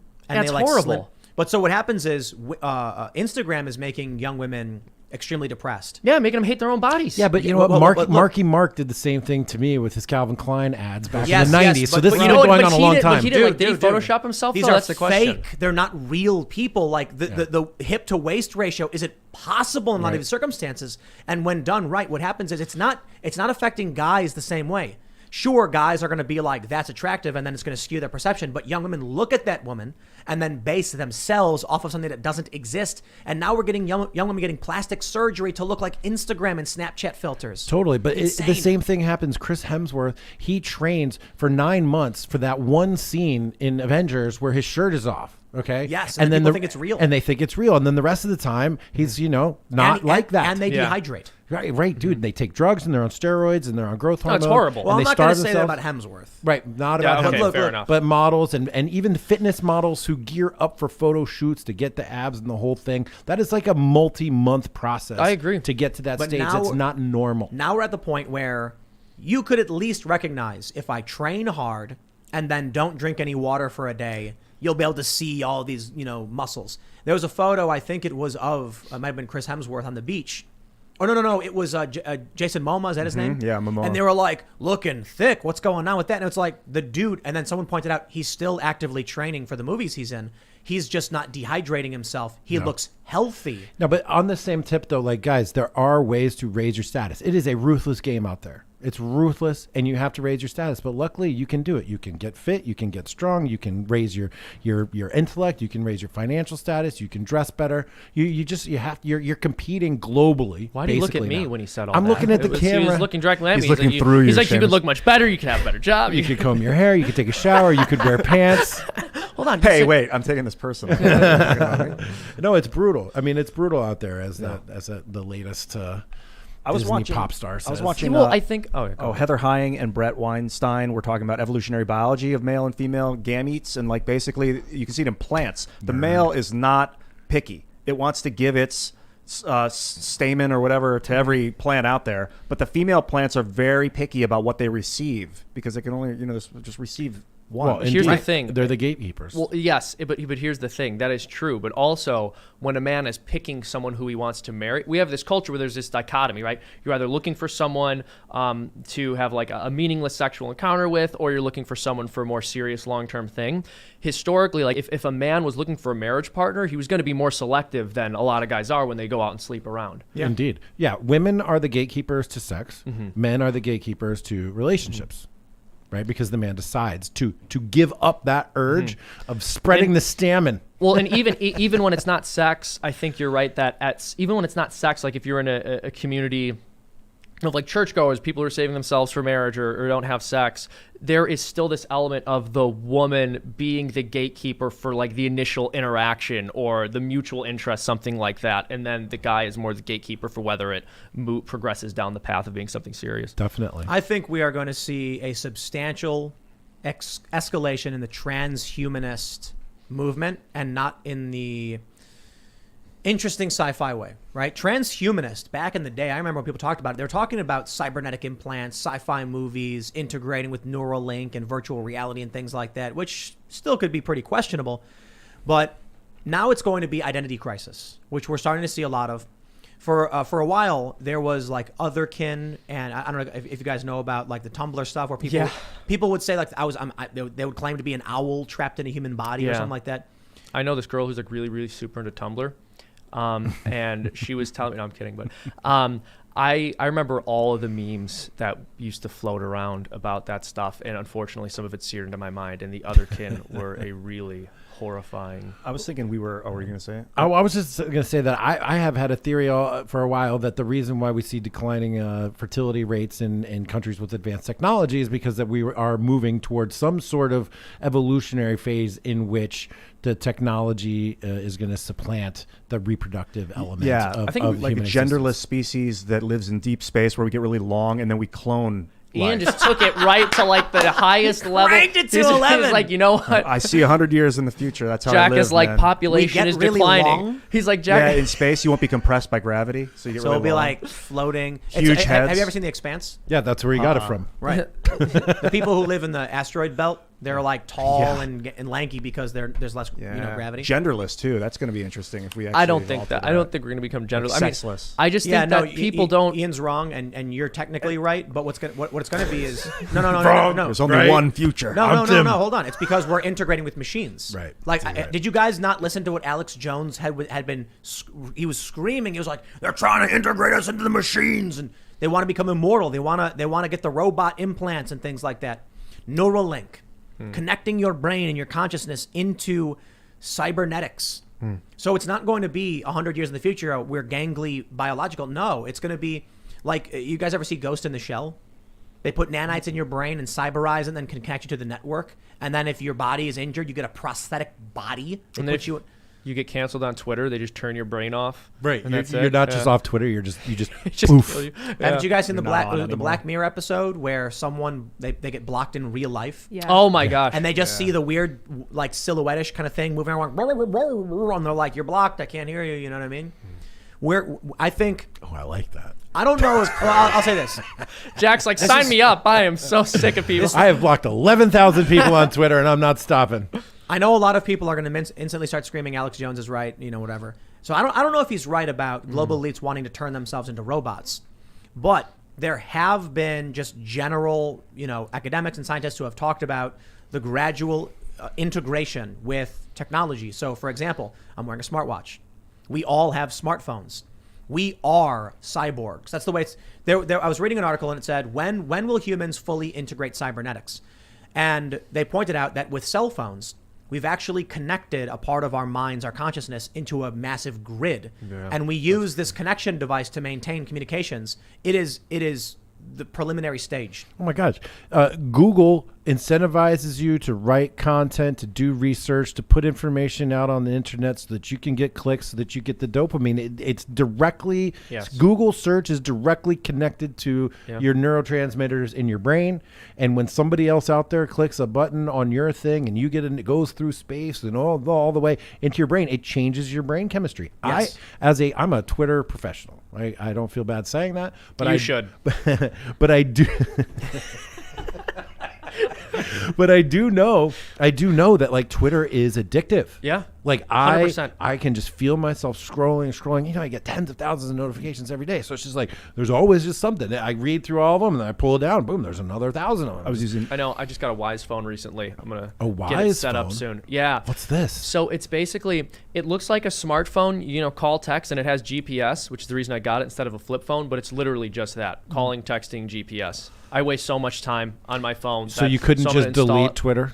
No, because then I'll go to the website. I'll find a way around it. Dude, I once installed, like when I was writing my book, I installed on my Google Chrome this like time limiter, like, and I assigned different websites to it, and after you used 15 minutes, it blocked it. Yeah. You know, and like there's no way to actually unblock it unless you go through like a series of like 50 questions. But what would I do? At first, that worked for like a week, and then eventually I would start downloading new browsers. And then I would start going through different browsers. Like I've just found a way to get around the roadblocks I had set up for myself. So a phone that doesn't have the capability or the ability to download those apps, that sounds like it might be. That's not the Wise phone? No, though. that's not the Wise phone. So when I installed it, I was having some trouble because I formerly had an iPhone, and so people who spoke to me on iMessage, even after I turned iMessage off, I wasn't getting their messages on the other phone. Yep. And I have clients who communicate with me that way. So I needed to put it back here until I can figure out how to make it work. But I want to ask all of you guys a question because I know Jack's answer compared to Ian's answer is going to be complete other ends of the spectrum, and then Seamus will make a joke. Graphene. So the question is, Probably DMT. humans gradually integrating with machines and a future where human consciousness exists in machines expanding and drifting about space, good or bad? Inevitable. Bad. I'm going to let them answer for it, but bad. No, Horrible. we'll start with you, No, good sir. because first of all, you will, and I'm sorry, I know people are going to disagree with me on this. This might spark an entire debate, but you will never have a human being's conscious mind sitting on a circuit board. What's going to happen is they're going to attempt to deconstruct a person's mind and have a computer simulate that, but you cannot literally move your consciousness out of your brain and into a computer. It's not but going to if you happen. watch a video, So those Hold will on, be real quick. computers emulating human behavior to some extent, but you will be dead. You ever watch Star Trek? Yes. You know they have the Come on, transport. you know it. They have the transport. Kills you and remakes you. Yeah. Would you ever use one? If it just killed you and remade you, no. How would you know? Yeah, exactly. So my understanding is that it's actually true in Star Trek. You die and then they recreate you, and so it's just other people see you as this like approximation, this identical structure, but you actually die in the transport You're an process. apparition. That's disputed though. So here's the thing. Star Trek technology? He asked me if I watch Star Trek because there are episodes, and I think there's one episode in particular where you see someone's POV when they get transported, and they get you see them getting transported to one place and it fails, and they go back to the other, which means they were conscious through the whole thing, which means they weren't dead cloned and Riker. recreated. Except Riker got cloned by a malfunction in the process. So no, you're right. It is So a what did plot he hole see? with the show. No, you're right. It's a plot hole with the show. But yeah, this is a famous thought experiment. If you were teleported by having your entire body deconstructed and then reconstructed somewhere else, I would assume it would kill you and recreate you. But then we have a question. We've never seen something like this occur. So maybe when the body gets recreated, there's just nothing animating it. Your soul has left your body and you just have a dead body that's identical to yours in another place. Would that not be really crazy if like we develop matter transportation technology, and every time a person goes through it, they just reappear and then slump over dead? Yeah, their soul's gone. The soul's gone. Well, so back to my original question. Good or bad? I think bad. I think it's bad because I'm trying to envision a consciousness of myself that isn't immediately drawn towards the ocean, that isn't immediately drawn towards nature, that doesn't immediately receive positive reinforcement from actual tactile contact with nature, actual contact with the ocean, with the sunshine, and what that does for me as my soul. Like, what does that do for me? It is essential to my well-being. I can't imagine those things being reproduced in a way where you're living on a circuit board in which the sunshine, actually the transmission of the sunlight into your body, or the alignment that you feel with the earth when you get in sync with the waves, or that you spend time out in nature, deep It's in all nature. simulated, bro, in the Matrix. You know, there's got to be at some point, and we see it now. We still see it. So maybe technology gets better, but there's still a difference between analog and digital. There's still a difference. What do you think, Ian? I think that the chemicals that it will use to build these circuit boards where our brains will be emulated is natural, like silicon, lithium. It's all natural processes from the earth that we're reformatting. We call it synthetic, but it's still natural stuff that we've synthesized. And it's inevitable. And if we don't do it, those that do will enslave and destroy the rest of us. But you're assuming that we know So enough bad, about you're saying. consciousness to recreate it, and you're assuming that Right now, circuit though. boards we assemble. Well, that's true, right? But the argument that's made is consciousness is just information processing at the level of the brain, and so if we get a computer to process information the right way, then it's going to be conscious. I don't buy that at all. There's more to consciousness than that. We have a man. soul, and I know a lot of people don't believe Star that. Trek? Yes. Have What you ever about seen, Fast and Have the you ever Furious? seen The Make of a Man? I think No, episode I don't was believe called. so, I no. think it's called The Make of a Man. When Data is on trial, effectively to determine whether or not he's a sentient, independent life form. Yeah. These are tough questions, man. Well, and in science fiction, we see this a lot. I genuinely don't believe that we are ever going to create a circuit board that there is something that it is like to be. And also, even if we could do that, which we can't, but even if we could and we're able to, the idea that you could transfer your mind from your brain or in body into that other thing rather than just having something new being created or a computer simulating you is also impossible. Like I want to see viewing? this guy Yeah. play Detroit Become Human. Who? I want to see you play Detroit Become Human. You ever play the game? No. It's like there's a bunch of robots that are for like they look like people and they're used for menial tasks and then they become sentient and then they demand freedom and there's like analogs to like slavery and stuff. It's And like they- Westworld. Yeah. But I imagine Seamus would play it like destroy all the robots. They're not Exactly. things. They're not things. They don't no think. feelings. They don't have feelings. Well, this is the other question too, because I don't believe that You would be the these- first to die in Westworld. Well, and exactly because once they do create these machines that are clearly not conscious, but people believe is conscious just because they seem to be simulating thought, I'm going to be a bigot, right? Because I'm going to be saying no. There's no lights on in there. And they're going to go equal rights for robots. And so then we're going to move resources that should be going to human well-being and comfort to making us feel like these circuit boards are happy, even though that's a completely absurd concept. I feel like the high status thing in the future will be to be as natural and human as possible. Ooh. I feel like the plebs are going to be the ones that get all circuited up and like turned into work machines and Interesting. whatever. And like, if you can preserve your actual bio body, that to me seems like it would be the highest status. Maybe. I think That's I- interesting. I half agree with you. I think the plebs will be like, oh, you want this job? Well, you need the eye modification. That's Otherwise, what you I'm saying. can't work. Yeah, here. yeah, That's what I'm exactly. saying. The rich people won't have to undergo any kind of special. But You need to take this vaccine. But they're gonna have fibrous modification, like stronger muscles, better bones. So Yeah, it's, but not the brain. it's Not not the about brain. I I mean, think- I'm already a cyborg. I have 7 pins and a plate in my arm. I've got. You're not conscious. I've got another human's. Oh, I'm just about ready to talk about it. I had surgery. I had chest surgery. I tore my pec. Telling the world, it came out. It was the booze. How was Thank- it? thank I me. can't I believe had- it just haven't took some even 40-year-old refilled it. scotch. Yeah. Uh, Next is I the have, liver. I have someone else's tendon implanted inside of me, and drywall screws and hangers drilled into my bones and Chimera. stuff. Like it's happening in that regard. But your brain, your essence, your soul.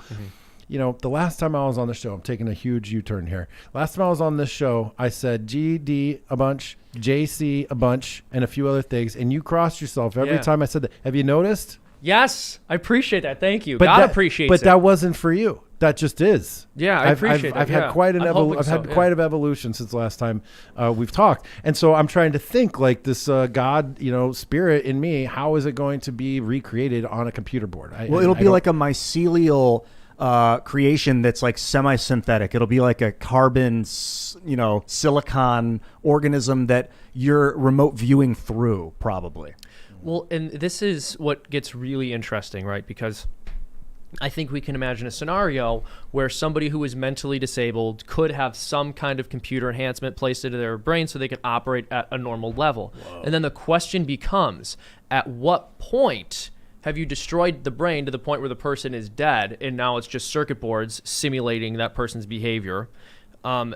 And that's a question. Now, I believe if you got to that point, the person would probably just be visibly dead. But if we develop biotechnical enhancements that are capable of emulating human behavior like we've discussed, at what point would you know if it was still the person who was alive or the robot that took over? right. And There's what like if gradients. what if the robot is a singular entity, and we assume it to be individual? Like we see a person, it's Jack. He's acting like Jack. What we don't realize is that it's actually connected to Everybody. a major grid of one singular computational force through the network, and then at some point it unifies, and then every single person with these implants turns and says, "We must prevent human expansion, and then all of them act the exact same way. If Sam Harris wasn't so impossible, it would be interesting to have a conversation with him about this. But I was thinking about my dog, and I say this about my dog all the time. I love my dog. She loves me. I look at her though, and I say to my fiance, my wife to be, I say, you know, the dog, she's just a machine. She's like a shark. She's just an algorithm. She's an algorithm of behaviors that she's learned in order, like if she does this, she gets love. She does this, and we appreciate it. So she does that. She gets food. She trial and error. And it gives you the illusion of love. Yeah, but and I don't know. It's affection. I agree. Dogs hold on, cannot no. love because they cannot will. They do not have an But intellect. can humans I love even dogs. love? I mean, it's just an emotional cascade, like a I love the cascade. dog. I love the dog. I know I am like chemically bonded to the dog. I can feel it, right? I smell her and I feel it. Is chemically bonded to you too, but a chemical bond isn't love. How do you know the dog doesn't have? Well, because I've seen the way the dog is with other people. What does that mean? Well, like I mean, they can apply the love to whomever. Right. So could you. So could a person. I know. I just feel like complex social behavior does not determine whether or not somebody has a soul. Right. That's exactly. Someone who's mentally. That's exactly what I'm saying. I'm saying the dog exhibits complex mental and emotional behavior, but does the dog have a soul? Sure. Is the dog anything does. more than an agglomeration of of an algorithm of like just trial and error, like a computer program? So I think But its yes magnetic and no. field is part of its soul. Well, I think both things can be true. So humans and animals, and this is what we believe as Catholics, is that humans and animals both have souls, but different kinds of souls. And so the human has an eternal soul and a rational soul. We're capable of making decisions. We have an intellect. We have free will. Animals have a soul animating them, but they don't have the ability to make decisions the way we do. They can't think through things the way we can. And so they can't love because love is a decision. And animals don't have free will. They only operate based on their biological impulses, whereas humans have more than instinct. I don't think chickens have souls.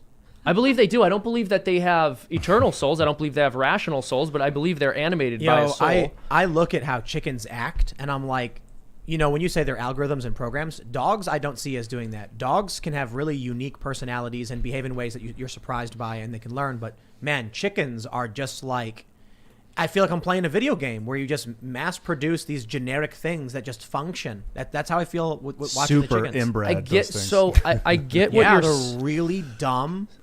It's. Well, I you want agree. them to be dumb enough to stay in their cage all day and just eat the food and poop out them eggs for you. And I agree that chickens are That's dumb. what they do, right? They poop them But out. I believe, even though chickens are stupid, that there is an experience that a chicken has. Like there is something it is like to be a chicken. I think a chicken feels things. I think it's not smart. It doesn't know much. It's very limited. But I do believe a chicken feels. I do believe it has a soul. What it seems is to alive. be different is memory. What humans have is memory. And I was part breaking of it it. down, and I realized it comes from the word me, M-E, me. When we as a species that the realize etymology? that there is a me, that I am different than you, and the word new, N-O-O-S. Dogs. That's which is interesting, though. where knowledge and knowing comes Dogs have from the know. same. Dogs have the same. They have the. It's a psychological concept where they can understand that there's things outside of them. Self-awareness, and they yeah. can also understand object permanence. They can also understand that just because a thing isn't there, it still exists. Yeah, they're Right. developing memory. There are certain animals that do. It's hard to. They've done experiment. It's because it's difficult to know how you could ever possibly know this, right? But they've done experiments where they've been able to theorize based on the results that certain very intelligent animals seem to know that they are different from their environment, which seems to be what you're saying. Yeah, me. What when about we the started mirror to- test? I don't know that like a dog You know- wouldn't go, "Who am I?" Well, yeah, the mirror test is what I'm talking about. Yeah, but the animal isn't sitting there like. Who am I? What are my thoughts? I'm thinking this, but they can sort of understand intuitively. It seems based on these experiments that they are a different thing from their environment. There are some animals that have only a few. I don't remember which ones that pass the mirror test, where they'll put like a sticker on the forehead and then put them in front of a mirror, and then the animal will look, and then it's a chimp or an ape or something. They'll just take it off and be like recognizing themselves in a reflection. Exactly. Gotcha. Yeah, birds think the reflection is another bird. And even some dogs do. And they'll get angry and stuff. It's really funny putting the chickens in front of mirrors, and they're just like freaking out. Yeah, it was funny. You've got the head movement down. Oh yeah, man. You've been practicing? But I've been hanging out with the chickens too much. Our dog realized, because I think I remember when we were kids, we had this big mirror in our front room, and my brother was in the other room where the dog could only see him through a mirror, and he held a treat up, and the dog like bolted out sideways, and like he knew that it was a reflection of him. Yeah. So here's the thing, though. We've selected dogs. We've artificially selected dogs for reasons. True. Dogs understand pointing. Do you guys know this? Yeah, and chimps don't. Are some of the closest, the most similar animals to us do. You ever try and point at something for a cat? What does a cat do? It looks at your finger, right? Yeah. Look, just goes to your finger and sniffs it. A dog will understand when you point. He'll look in the direction in which you're pointing. That's incredible. Well, because dogs point themselves, actually. With their nose? A dog can identify where something is, and a dog will point at it. Do you know why you can see the whites of a dog's eyes but not cats?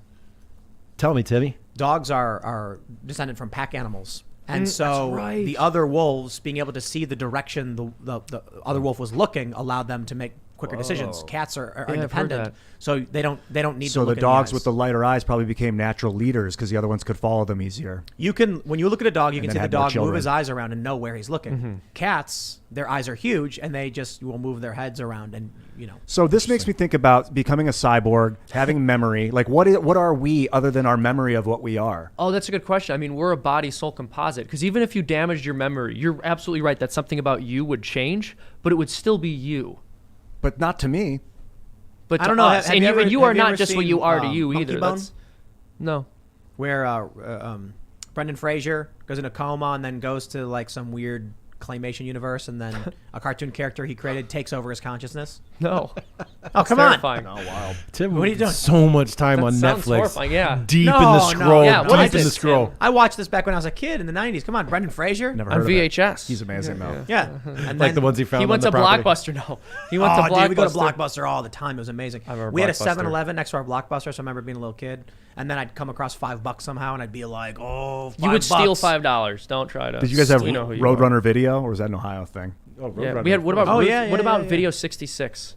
Off Route 66. I think that was maybe just. I don't know if we had Roadrunner. Where I was. Shut We up, Jim. had Hollywood and Blockbuster. Hollywood Video. Oh. Yeah, Marco's they did a Pizza. game section. No, Yeah, they had Blockbusters open till like I was almost done with high school. It's So- crazy how long they limped along there. So in the future, there's a bunch of different ways things can go. I feel like the long. Yes, you are. So I was reading about predictions of the future from academics and sci-fi novelists and physicists, and they said things like, the ultimate end of humanity is we create machines that ultimately replace us. We're completely gone from the equation, and the universe has been expanding rapidly, and then you have complex machines just adrift, doing literally nothing until they come across some free energy to absorb and then replicate and then create another object. It might start with humans being like, I want better eyes. I want to run faster. But over time, eventually the human experience is removed as being a liability or being unnecessary. And then eventually you're the Borg. But even the Borg still had biological form. Exactly. Like if we're talking about putting you in a computer again, I don't care how much you overclock the processor, you are not going to run a human soul on that thing. And a lot of people would like to, and it's just wishful thinking. Well, if honestly, I think a lot of it is they believe that at the end of life, that's just it. They won't go on. Or some of them on some level know that they don't want to be judged by God at the end of their life. And so it's, I have to get I need to find some way to just extend it as far as possible instead of thinking how they can live a good life now. I would be interested to see of the scientists who believe it would be possible to get enough circuits together to recreate the human brain, how many of them are atheists? Probably most, because you would have to have a completely naturalistic interpretation of consciousness. Right, I can't imagine believing in a soul and thinking that it could be placed onto a microchip. Right, because if you believe in a soul, if you believe in creation, you believe in God, you believe that you're not God. Exactly. So how are you going to actually make that happen? Well, you'll make a carbon-based life form and send it. So like spores. Like if I'm gonna seed the universe with life, I would do it with carbon. I found out graphene's awesome. I love carbon, so I would make little spores that can exist in deep space and just send them out everywhere, and they'd eventually hit planets with oceans and then start to degenerately grow into this thing that has a soul, apparently, because we seem to have come from spores on some level. I wonder how much Ian just makes. Also, I was going to say, spores Ian, can live in deep space. We started with Ian first realizing that politicians might not be honest with us. Now he's like, I know how we could create an entire civilization with souls from spores. A mushroom is light on one space. side and dark on the bottom. You've noticed that about mushrooms? No. When in space, they orient, the light side aims towards a star, towards light, and then starts to spin. And that spinning creates generation and motion, and then Wait, it you're starts talking to about move. mushrooms? Yeah, spores, mushrooms like fungal spores. So you think fungal spores are moving through space? Yeah, and they can live in deep space, and that's Okay. apparently panspermia is the idea that spores landed in Earth's oceans and then grew over time into animal life and stuff like that. You guys got to see the Cast Castle vlog. It's so we had Alex Jones over. He came on the show, and then as part of the vlog, we do animations. We have Kent, who's an animator. And then it's not the next one after Jones, but the next one after that. I can't remember which title it is, but it's the wolf spider. Ian. It's the wolf spider episode. Ian finds a mushroom, and it's an animation of like, you gotta watch it. It's Alex Jones and Ian on a magical mushroom adventure, and I was just like, Apple of it's my eye. amazing. He took audio from the show, and then made this ridiculous story of Ian and Alex Jones, and it's just really good. It's hilarious. Mushrooms are underrated. Outer space Overrated. flying Don't mushrooms. yeah. I think that what happened was that the fungus landed in the ocean, and then some of it started to eat plant matter, and that stuff turned into fungus. I guess and the then the ones question is- that ate other fungus became Wait, animals. wait. So I'm According going to to wear it Ian- on the sleeve. I'm going to wear it on the sleeve. I don't believe that, but I am curious. I am curious, like, why is it mushrooms that you believe seeded the earth with Well, life? there's Well, no, he evidence said that the mushrooms got here and then ate the existing plant material. That's what he just said. Oh, so then there already was. Okay, I'm sorry. think- I misunderstood. I misunderstood then. Yep. So there was already life here. Yeah, it but seems then, like it. But Like then carbon-based fungus matter. got here. Okay, Yeah, I'm fungus. curious. At some point, it seems like something might have landed on Earth that wasn't here originally. Yeah, fungus. Why is that? There's actually there have been some hypotheses that fungus did not come to existence the same way other life on the planet did, and may have come from space. But also, crazy. you look at the way Interesting. the moon smashed through Earth, like the planet Theia. Hypothesis is where there's like 26 planetoid bodies in the early solar system smashing into each other, and that's why you have this asteroid belt of collision. And at one point, this planetoid smashed into Earth. It was in its orbit, and then came out the other side. This ball of magma cooled into what we know as the moon. So it's like a unique setup. What we got. So here's the question. I'm still very fascinated by this idea of fungus potentially having come from outer space. What's so? I mean, is it not composed of DNA and the same genetic building blocks that everything on Earth is composed of? What's fundamentally different about fungus that would necessitate we believe it came from space? Now we need to get what's his name, the I- mycologist. I read some On here. article a few years Okay, ago. okay. Like I think Google Paul check it out. Stamets. I'm not going to pretend like it's true or anything. I'm just Okay, like okay. I was reading Just some curious, scientific yeah. journal, and they were like, people have speculated. Now, I've heard that people have speculated that mushrooms are what spurred the intellectual and emotional evolution of primates into human beings through creative energy, and it came from other places. Don't know if I buy that either. In fact, the more I learn about all of this, I'm starting to buy the one big theory, the big guy theory. Like I'm getting there. I'm glad to getting hear there. it. Yeah. I am. Yeah. I mean, it makes as much sense as anything else I've heard in this room. Yeah. Actually, a little I bit think more. a lot more. I hope a lot more. I mean, that's the meanest thing you've ever said about my religion. No, I'm giving you a hard time. I'm giving you a hard time. Bobby That there's Mack. like- Bobby Mack. There's Yeah. like a Jim- God field that's like vibrating things to form creation. I don't know. That could be happening alongside fungus landing on Earth. I would imagine maybe it's all happening together. Yeah. How about we go to Superchats? If you haven't already, smash that like button, subscribe to this channel, share the show with your friends. Go to timcast.com, sign up for that members-only exclusive content coming up later tonight. And put in your Superchats now because we're going to start reading a bunch of them. And again, smash the like button. No Name says, I believe in vaccines, but not getting COVID jab because the government tells me to. Ian and Alex Jones need a spin-off show. Oh my goodness. That was what we were saying the other day. Like, one of the things I want to do is, like, next time Alex is in town, just turn the camera on and leave just Ian and Alex to talk for as long as they want to. I imagine it might create some kind of, like, power nexus vortex of crazy energies, and then, like, all of a sudden the house gets sucked into a singularity, and we're just like, I don't know what they said. Yeah. But they'll uncover the secrets of the universe, I'm sure. It's a conversation that should have happened in 2009. So the potential energy has increased so much that it's like the strong nuclear force at work. But once they fuse, then it's just chill. Michael Fernando Mello says, great show, guys. Red flags, CNN, Bloomberg, CDC director. Gun violence is a serious public health threat. NPR Today. Oh, my CDC funding gun violence research again. Remember how they handled COVID? Well, There we also, go. did you know that when the CDC researched this in the past, they found that guns are more often used defensively than they are for crimes? That's right. Significantly more often. It's so funny when we have pre-show conversations about the same exact thing, Yeah. and then Seamus says the same exact thing. We'll talk about all the gun stuff in the member segment 'cause that's going to be fun. And I'll talk about some of the items I've procured recently. Ooh.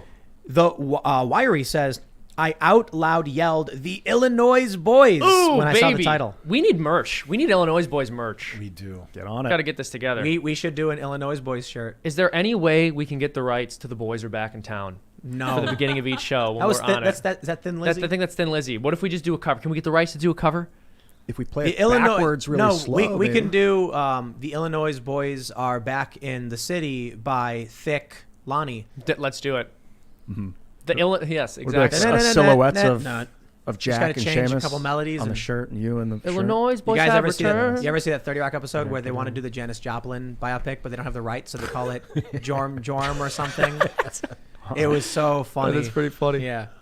There should be an anime short of us Illinois boys coming up soon. Hey, Maybe Fighting Godzilla. Maybe we could do a cartoon about maybe freedom Northeast. cartoon about the Illinois boys at some point. You know, Would people understand it Mac- and be like, Jimmy of course, everyone knows who the Illinois boys are. Tim, we took the nation by storm. world famous, dude. Did what you do we not know? do? What are we singers? Are we a boy band? We're the Yes, Illinois and yes. Are we boys. a basketball team? We That are too, the yeah. legendary podcasting trio. Exactly. Yeah, The the YouTubers. Illinois boys. Tim, I'm disappointed. like a group of actors that can you've do anything. forgotten who you are. We're a troop. a troop of cyberneticists. Tim's forgotten who he is, and it breaks a man's heart to hear it. Sell out. All right. Purposeful Porpoise says, Tim, the SG1 Jamie episode. Jim Gump. Yeah. Jim, what was it? Jamie Jorm Jim Jump. Gump. Jorm Jump. It was Jenny Jorm Jump. Or whatever. Purposeful Porpoise says, Tim, the SG1 episode where General Hammond admits aliens is called Wormhole Extreme. Is that one or two episodes after that he looks into the camera? Only time ever in the series. Yep. That was really funny. I don't think there's an existing actual Stargate portal, though. Would be nice.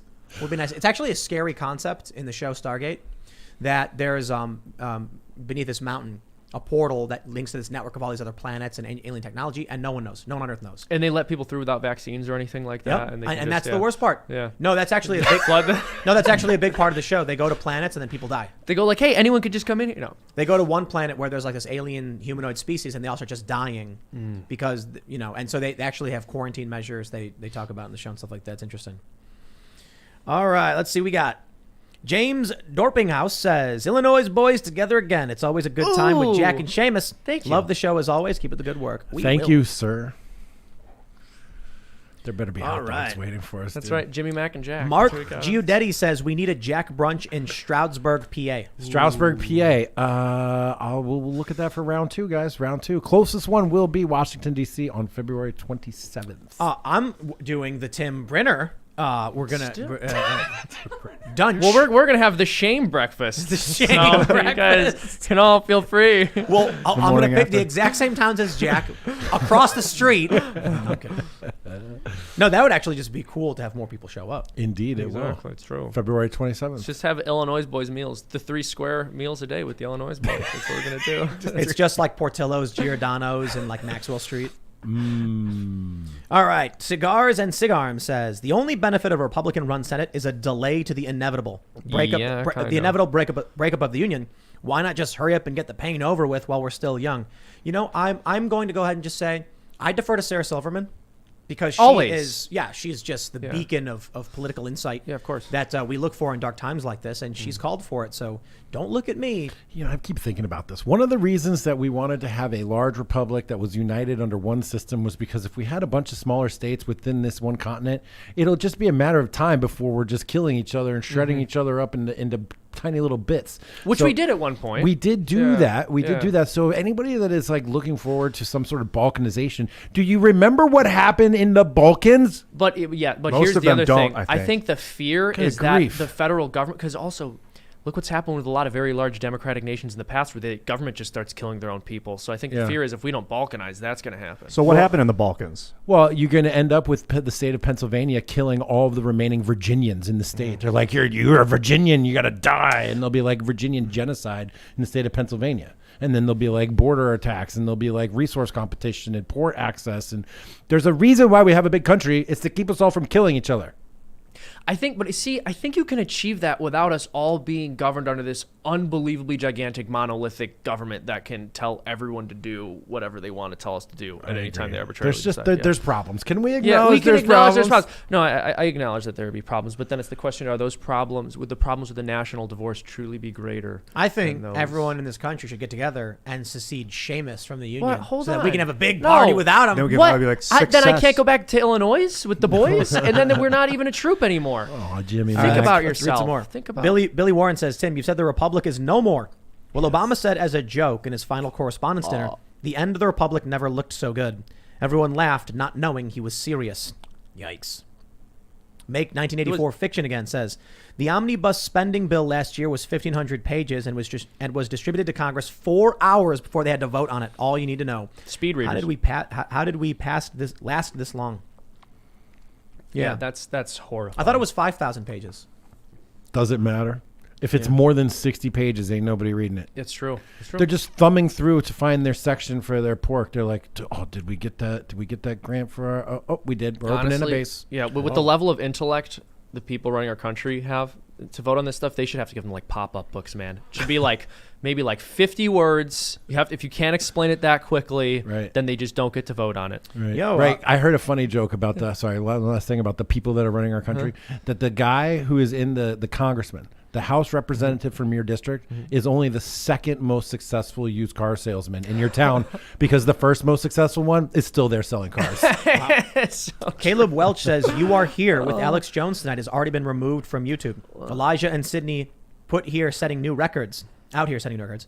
Hunter Fuse says, I was listening to You Are Here live when the feed suddenly cut on me. Big tech be on their BS all because they had Alex Jones as a guest. Oh, That's interesting. yeeks. Oh, hey, I got 5,593 pages in that omnibus. Dang. Ted 2 says, Way Tim, to go, please Jamie. have Mark Levin on the show to discuss his new book, American Marxism, and what people can do to push back. It'll leave you speechless. Haha. It's a good copy.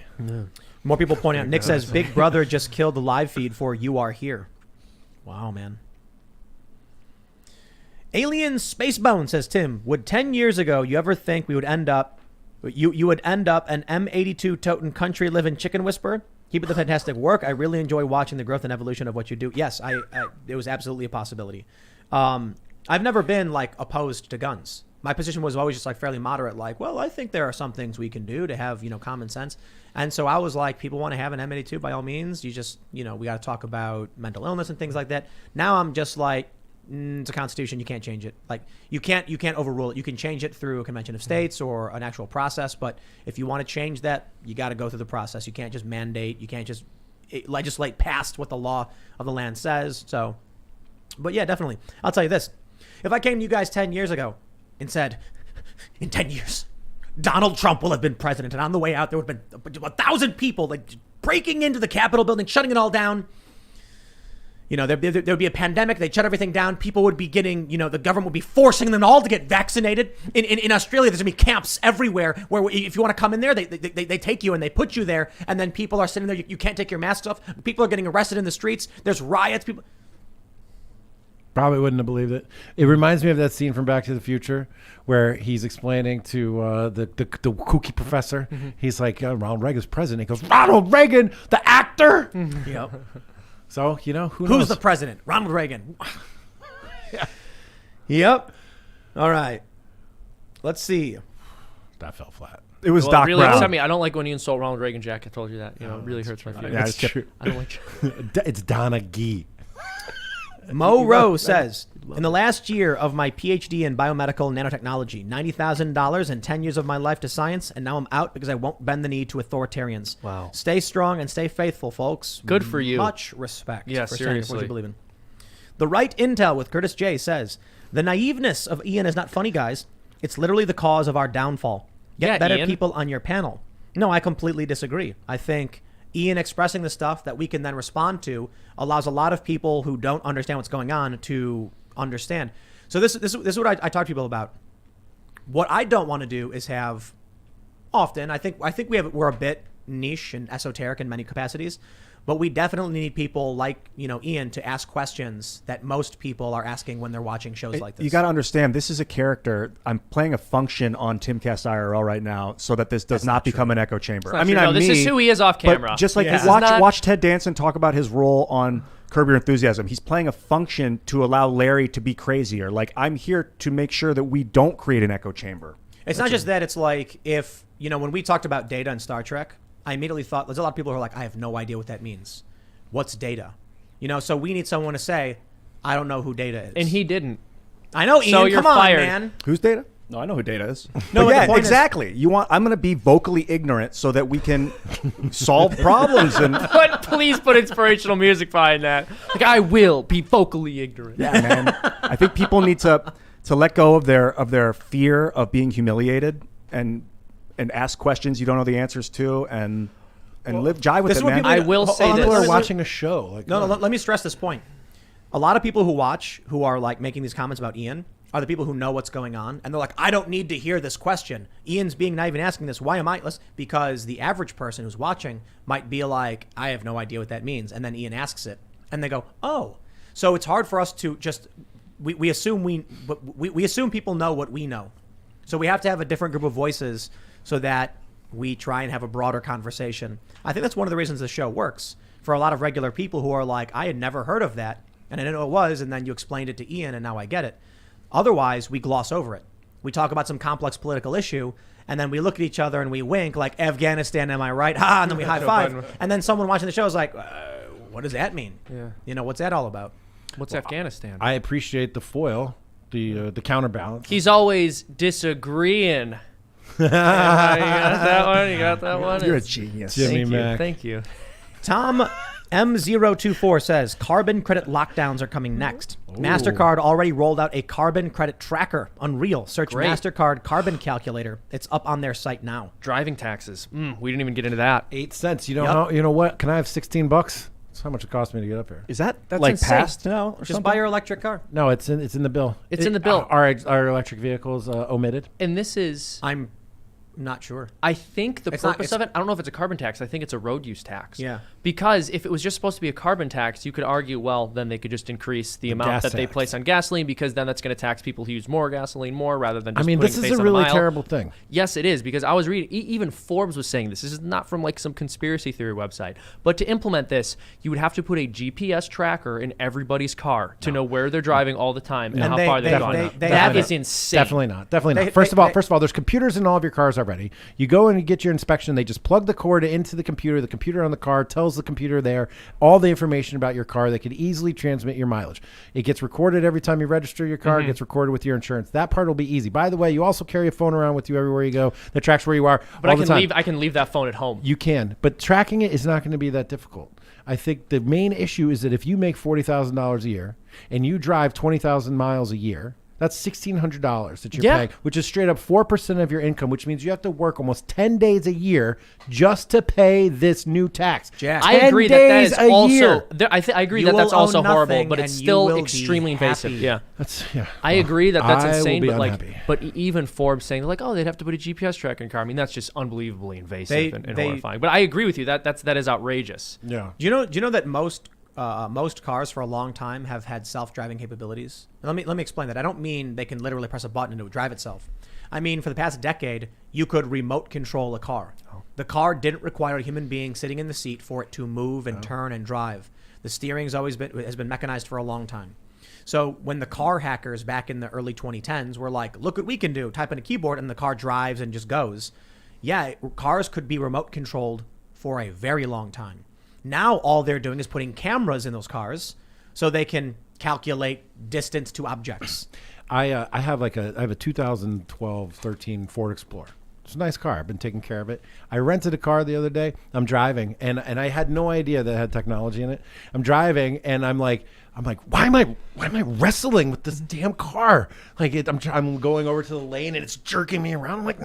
I'm thinking there was something wrong with the car, something wrong with the road, and I finally figured out, like after a day of like fighting, like literally fighting with the car, that it was keeping me in the middle of the lane. I had no idea. Didn't Wow. like that. What? Yeah, I had no idea. I'm like fighting with it. Modern cars, a lot of them do this. Yeah, I'm trying because I like to change lanes. Sometimes I don't always use the signal, and if you don't put the signal You know on, what, Jack? you start You to need to cross get- over the line without using your signal, and it will jerk you back into the middle. So I'm thinking I'm like having this wrestling match with the car on the highway, and then I learned, you have to put the signal on. We got an important one here. Vosh says, "Hey, speaking of finances, Seamus, did you ever pay Knowles that $50 you promised him?" That's really more of a personal question. I just don't think that like. You can be honest with me. So the thing about money is, if you guys want to support the show, you can go to patreon.com/FreedomToons, and maybe it would help. But Michael Knowles and I have A wrestling match coming up? we've reached an understanding. I understand that he's going to keep emailing me, and he understands I'm not going to pay him. I have no idea what you're talking about. All right, Dozer Man says, Tim, please play or read the last part of Eisenhower's speech. He mentions the medical and technological elite setting public policy. I'm really fed up with these Luddites resisting the technocracy. Yeah, of course. Who do they Mark think they are? Zuckerberg is amazing, brilliant. Just look into his eyes. He's so warm and I loving. know. He's taking care of you. He's obviously a caretaker. You told you guys, just computers go on, can't look, be a lot. No. You just go on Facebook. You don't even have to think. It's just all there for you. You go on Twitter. They tell you on the right side of the screen what's true and what's not. You don't even got to think about it. Mm-hmm.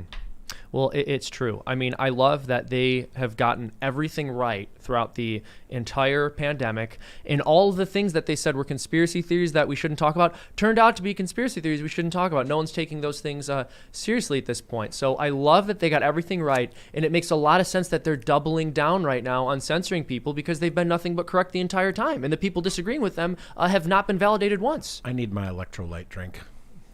Oh, yeah. got Plants that stuff was like good. electrolytes. Plants yeah. like it. It's got They what do. plants need. Yeah, we have this fancy eternal. I'll tell you why I'm going full bore with this metaverse project is because I do think that the technocracy is coming, and so I want to build it first here. as free software and open source software so that we have control over it or some sense of liberty when we use it. Otherwise, it's going to be created privately and dangerous. What the culture war is the Federation versus the Borg. You have varying cultures and ideas and ideologies and debates and conversations versus one unified cult ideology that is plugged into their network that believe everything that's sent to them. So they are not the Borg in the sense that they're fully plugged in, mechanized, but this phone keeps these people from escaping their paranoid delusional state, even when they're wrong and obviously wrong and insanely wrong. They still watch Rachel Maddow. They still go to their phone and say, just tell me what to think. Oh, that changed? I don't care. I'll do whatever you say. Mm-hmm. They are networked like the Borg. There's a large portion of them. So if you gave a Borg some psilocybin, they would snap out of it? Is this like give a mouse a cookie? Yeah, Give kinda. a Borg some psilocybin? Yeah. I don't know what happens. I have no You idea. know? I don't even know. That's how you do it. Yeah. That's how you beat the Borg. Give him. I don't know. I This is think it's good. the Hey, hey. opposite. I think they have the Borg Check this really out. drugged up, and that's what. Yeah. Vanessa Stuller says, on the dating, Matt Christensen's media website has a dating app for his and Blonde's listeners. There have been many marriages found through that link based on similar interests. People emailed me. Apparently, they were saying, like, you should make a Timcast dating app so that listeners of the show can, like, connect with each other. And I'm like, that's a little too far for me. You know what I mean? Like, maybe the metaverse will have, like, What? a dating function in it. Yeah, where you can find people. Or you don't need a dating app. You just message someone. You don't want to be Love Dr. Tim? Here's what you do. Seamus, you go in the comments of any Timcast article and you say, I'm a single 34-year-old male and I'm looking for a long walk on the beach. And then those fly honeys will respond. That's true. And boom. It's true. It's actually true. Yeah. Boom. You want to get girls? Timcast.com. That's right. That's it. Become a member at timcast.com. We should make a commercial where it's like a guy, he signs up and then all of a sudden a bunch of beautiful women come into his room and he's like, yeah, and they're all like dancing, like Tim. beer commercials. Here's what we need to do. You need to start a dating platform on the website, and then we need to start a podcast called Love Dr. Seamus, where people call in when they are having problems with their relationships. Like usually you call Bro, tech let's do like that. you call do it. you call tech support if you have a problem with the website. But if you're having a problem with the relationship you formed on the website, you call Seamus for relationship support. Dude, you know? I- And then I the will- Love I will- Doctor I am not tells kidding. you what you're doing Let's- wrong. I'm like, let's- you need to listen more. You need to Let's do it. let's do it. I'm so down. You think Oh I'm my kidding? goodness. I'm not We will- kidding. we will Let's make- do it. Love Dr. Coughlin. Love Dr. Jimmy Mac. Dr. Mac. That's it. It all comes together. And then we'll have to have, like, at the beginning of every episode, Seamus Coughlin is not a doctor. Seamus Coughlin is not a doctor and is This absolutely is- not this is qualified to be not giving the love. advice he's giving. Please don't listen to anything he says. But do buy Bitcoin. Viewer discretion is advised. I'm taking a sauna tonight.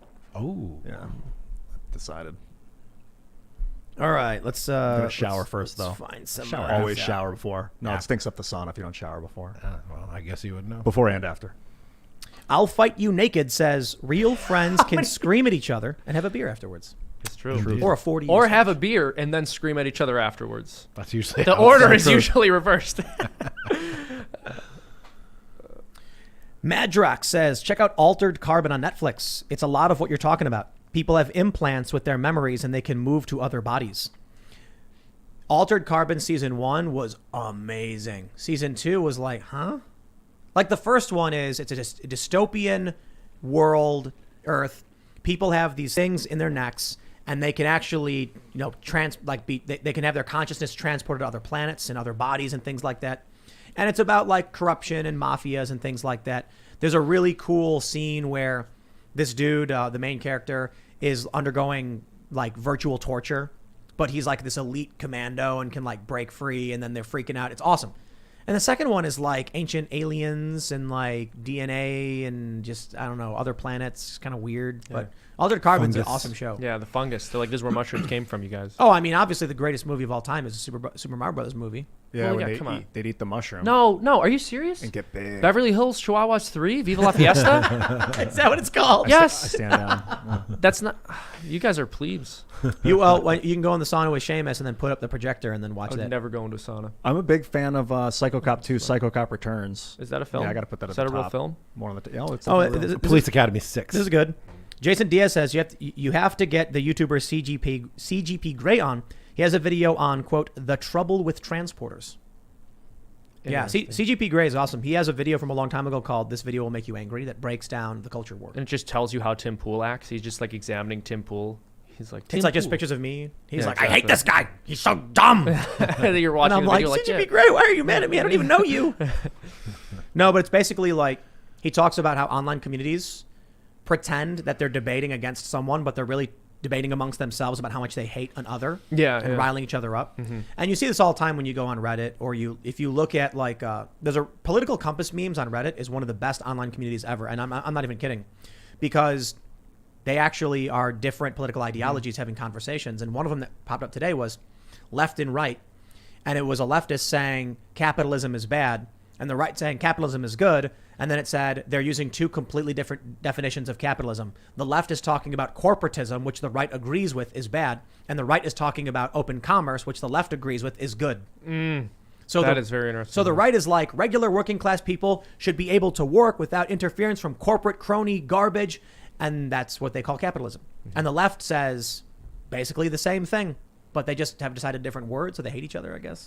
Well, I think it's also because the left would argue that if you have a system of free exchange, inevitably people won't make the right decisions and power will be consolidated, which there is truth in. But that's and the I think authoritarian left, not the libertarian left. Interesting. Yeah, you've got lib-left people who are like, capitalism is evil. And I'm like, you're talking about corrupt corporation. You're talking about corruption.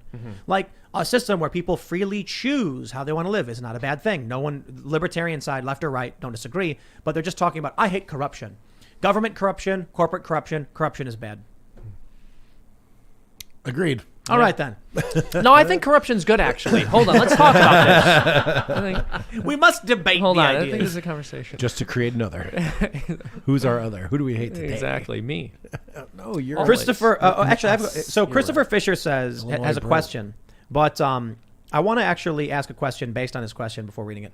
Do you think that cows have souls? Yeah, I believe I believe every living thing has a soul. What about but there a are cloned different cow? kinds of souls. Yeah, it has a soul. A cloned cow? Yeah, the clones have same souls. soul or a Yeah, different well, soul? because so here's the thing: clones occur. So we label it differently, and it is a different process. But so, for example, with twins, right? If it is an identical twin, what happens is the zygote splits, right, at that early phase. I believe, the biological consensus is life begins at fertilization. So I shouldn't call it a belief; it's a fact.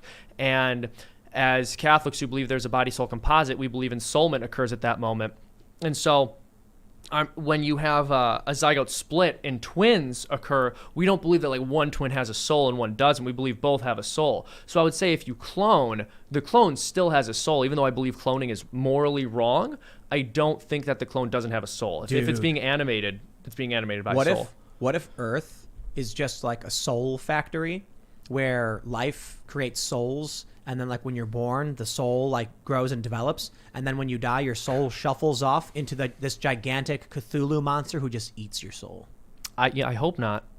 Yeah. That would suck. Shaped like a plasmoid, right? Yeah, it'd be a plasmoid. And so, like, you die, and then you're like, I'm traveling. Wow, what's that gigantic? Oh, no! And then you... Yeah, the Earth has a magnetic field that's like a torus of energy, and then the sun has one that the Earth is within, this big field. So then the galaxy has one that the sun is within, and in every field you see one of these magnetic lines go straight up and away from the galaxy, and we don't really know where it heads, but assumedly the universal core. So I would imagine, what are we talking about? that the soul is. I was about to ask you that the soul. That the soul moves from body to body. That's what happens when we make eye contact. I know. I got lost in Jack's eyes. He was gorgeous there for a minute, Jackie. Well then. Charles Balyosian says, I watch this show nightly with my dog by my side. She popped her head up at the TV and visibly disagreed with you, Jack and Seamus. She's also a machine who hunts rabbits. I'm getting texts from my fiance. Don't you talk bad about our dog. Don't you diss on Rosie. Stop insulting Rosie. So I love you, Rosie. I love you. Okay, so she has a soul. You think she has a soul, but it's different than a human soul? It's a little one. I don't know. I was just asking questions, just playing devil's advocate. I was taking on the Ian job for a second. Thanks. You know, I wasn't going to say playing dumb, but Ian. Yeah. Jack of Blade says, I demand that Illinois boys play Shadowrun. It's a cyberpunk TT RPG game with magic. And if you go too hard into being a cyborg, your soul dies. Excuse me? Do you think the Illinois also, boys take devout demands? Catholics can That's potentially my throw first thought. fireballs. Oh, well. All right. So if you had to That pick, is true. If you had to pick, become a cyborg or a mage, what would you pick? Neither. I would choose to go to Priest. heaven instead. You divine priest. Would you? They're priests in D&D, right? In D&D for sure. I think. I don't know in Shadowrun if they have divine magic or not. But like, it's a caricature of a priest. You know. Yeah. They like cast acolyte, magic spells. acolyte. And Sure. heal Yeah. people. They can like summon lightning and like heal people with their hands. I mean, it's like the full-on mythic priest. The healer. A healer. Some priests can become healers. Some can be like priests of chaos and like call on hammers and they can't heal. They can only harm. That'd be They're like a- evil priests. Maybe a druid. Druids are more nature magic. They do use, I think, divine magic as well. I but just it's like don't think nature. an acolyte can use a damage spell. Only healing spells. There's some evil priests out there. Some evil divine beings out there. I see. I'm totally LARPing on my LARPing here. I have no idea what I'm There's talking no about. idea So, what he's talking if you had about. to pick- Sorry. Mage, Me neither. Technologist, or would you just be like a brute fighter? Would you jack your head into the wall and hack computers? Why are these the options Can I of what I can do with Can my I be life? a human? Yeah, Yeah, can you I could just be human. Would you be a dwarf? Or are or we human? dancer? Is the question. Derek Elwell says, Ian was right about mushrooms. They've proven spores survive the vacuum of space. Mushrooms were here before plants. They break down rocks and create the first soil layer on Earth. Check out Paul Stamets. Yes, Paul But just Stamets. because spores survive in space doesn't mean they came from space. Logic. But it's evidence that they could have. That's where It means that it is I don't know if it's not evidence, but it simply points to the fact that you cannot disprove it by saying spores can't survive in space. What he said. It sounded smart. I would actually echo Paul Stamets. He's like the leading global mycologist. He's the mushroom guy. Phenomenal You think human. I have respect for the field of mycology? You're gonna love Paul. Yeah, you a and sham. Paul. He's in a pod. Mushrooms.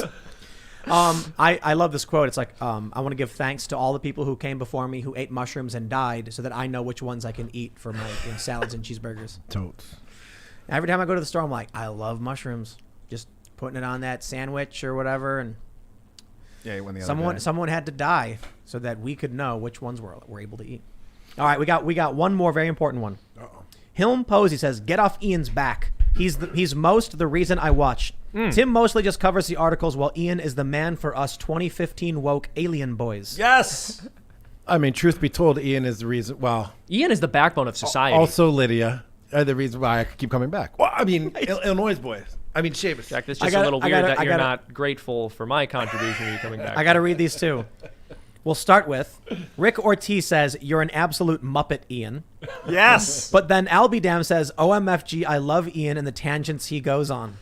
At least they're talking about me. People don't understand. That's like, the thing, Is that dude. the world we live in? Yeah. Could you imagine how All I care about is black-pilled- helping people, man. No such thing as bad. Could you imagine publicity. how like dark and pessimistic the show would be without Ian? I'd be like, the world's ending and they're losing, and then Ian's like, but the vibrations and the aliens are coming, and then we're like all laughing. And, we're bringing it back. We're bringing it Morphogenetic back. healing fields, yeah. Yes, exactly that. All right, everybody, we're gonna make Oh, man, this that was we're a gonna make spike. this I'm sorry. members only Illinois Boys I'm sorry. special. I'm sorry. It's gonna be a full 10-hour special podcast. I'm kidding. Wait, hold on. No sleeping.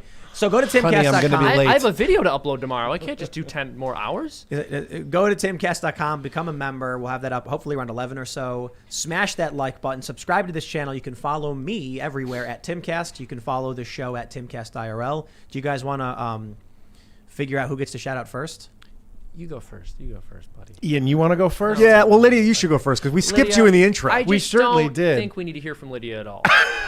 So you should Seamus go made me first. do it. I was like, come on, Seamus, don't. He was like, you do not I was like, if introduce you us. I was like, Seamus, introduce please. Lydia, I would I'll be so elbow angry. myself to the front of the line. Jack Brunch. Follow us on Jack Brunch on Twitter, jackbrunch.com. We've got what's coming up. We're going to Tampa on 10/10. We've got Nashville on 10/24. We've got Austin the beginning of December. Then we're going out west. We're doing Denver, Seattle, LA, San Francisco. Check it out. Also follow me at Jack Meredith Live or join the Liminal Order. I'd like to apologize to Lydia. Why? That was rude. We That was would that was really rude. exceptionally harsh. I'm sorry. I was just giving you a hard time. You were just being honest. You should have heard how 40-year rude she was to me scotch. before the Uh-huh, show. It's the yeah. 40-year scotch. I just start being mean. She was throwing pretzels at Seamus. It's true. I was, Before the yeah. show, With Tim can peanut tell butter. you the way I'm tormented in this It's house. I show up. She gives me a big hug. You show up, and she just throws She crap just at your throws face. stuff at me. Seamus was playing Galaga the other day, and we were all just laughing and high-fiving and making fun of him. I was crushed. I beat Tim's high score, and he refused to Well, acknowledge it. so what happened was, Oh, and I'll tell you the gosh. true story. So I had like the high score, like the default was like 20K, and so my Galaga score was like 27,000. And then Seamus came in and he couldn't beat it. And then we were all laughing, like, look at him, he's so dumb, he can't even do the captured That's fire true. trick. That's We're why I high-fiving. lashed out at Lydia. So I'm all embarrassed. day today, Seamus is just playing the game not nonstop true. for hours. That's not true. That's literally not true. It's true. I That's was not skating true. in the park and I come upstairs and I see him. He's just like playing the game. First of and all, then I was finally, working all day. at like 6 p.m., he's like, he writes the score. And I was like, well, First of all- so I ended up getting 40. So Seamus beat me when I had 27, got like 31, and then I got 47.5. And now I've got 47,000. 63. So that's And pretty he was embarrassing playing for you, Tim. all day. And I was like, not. I "Yeesh." was literally my workers can attest to the fact that I was working with them through today. And you know what? I played that. I think maybe I played like 3 times today and still beat your high score. You're Still good at beat your that. high score. Hey, do I'm you, good at Galaga. Do you get the double You ship know? or do you just bypass the double ship? Because So I hear here's the thing about the double experts ship. don't use them. I don't use the double ship. Yeah, I hear you have more surface area to get blown up. Exactly. And I've seen experts, they just go single ship the whole way. Here's the thing Also, about the that double one ship. only gives you 1 extra life. I play in the arcade. There's 2 extra lives. 2. So I did the Seamus, that counts as your promo. Lydia, what's your? But I deserve it for being rude to Lydia when she's literally been nothing but kind to You're her. fine. How about Ian? How about we go in order? Oh, yeah, let's do there we that. go. I'm Ian Crossland. I'm from Akron, Ohio. I'm 42. And I love technology. That's true. Yeah. Thank All you, true. guys. It all checks out. I can fact check all of that. So I've been sitting here in the corner laughing at And these he wears guys, pants. like I always do with the Illinois boys. They crack me up. You guys are more than welcome to follow me at Sour Patch Lids on Twitter. Hey guys, I just want to apologize a third time here for being mean to my friend. My name is Seamus Coughlin. I have a channel called FreedomToons. We make cartoons about politics and whatnot. We upload once a week, sometimes twice a week. We uploaded, I think, a pretty funny video yesterday. I think one of the funniest videos ever made, as a matter of fact, if you guys want to check that out. And we're going to be uploading one tomorrow. So, Cool. yeah, go check us out, FreedomToons. Go to patreon.com/FreedomToons if you want to help us make more. I love all of you. Sweet. There you go. Everybody, we'll see you over at timcast.com for that special Illinois Boys bonus segment. Thanks for hanging out.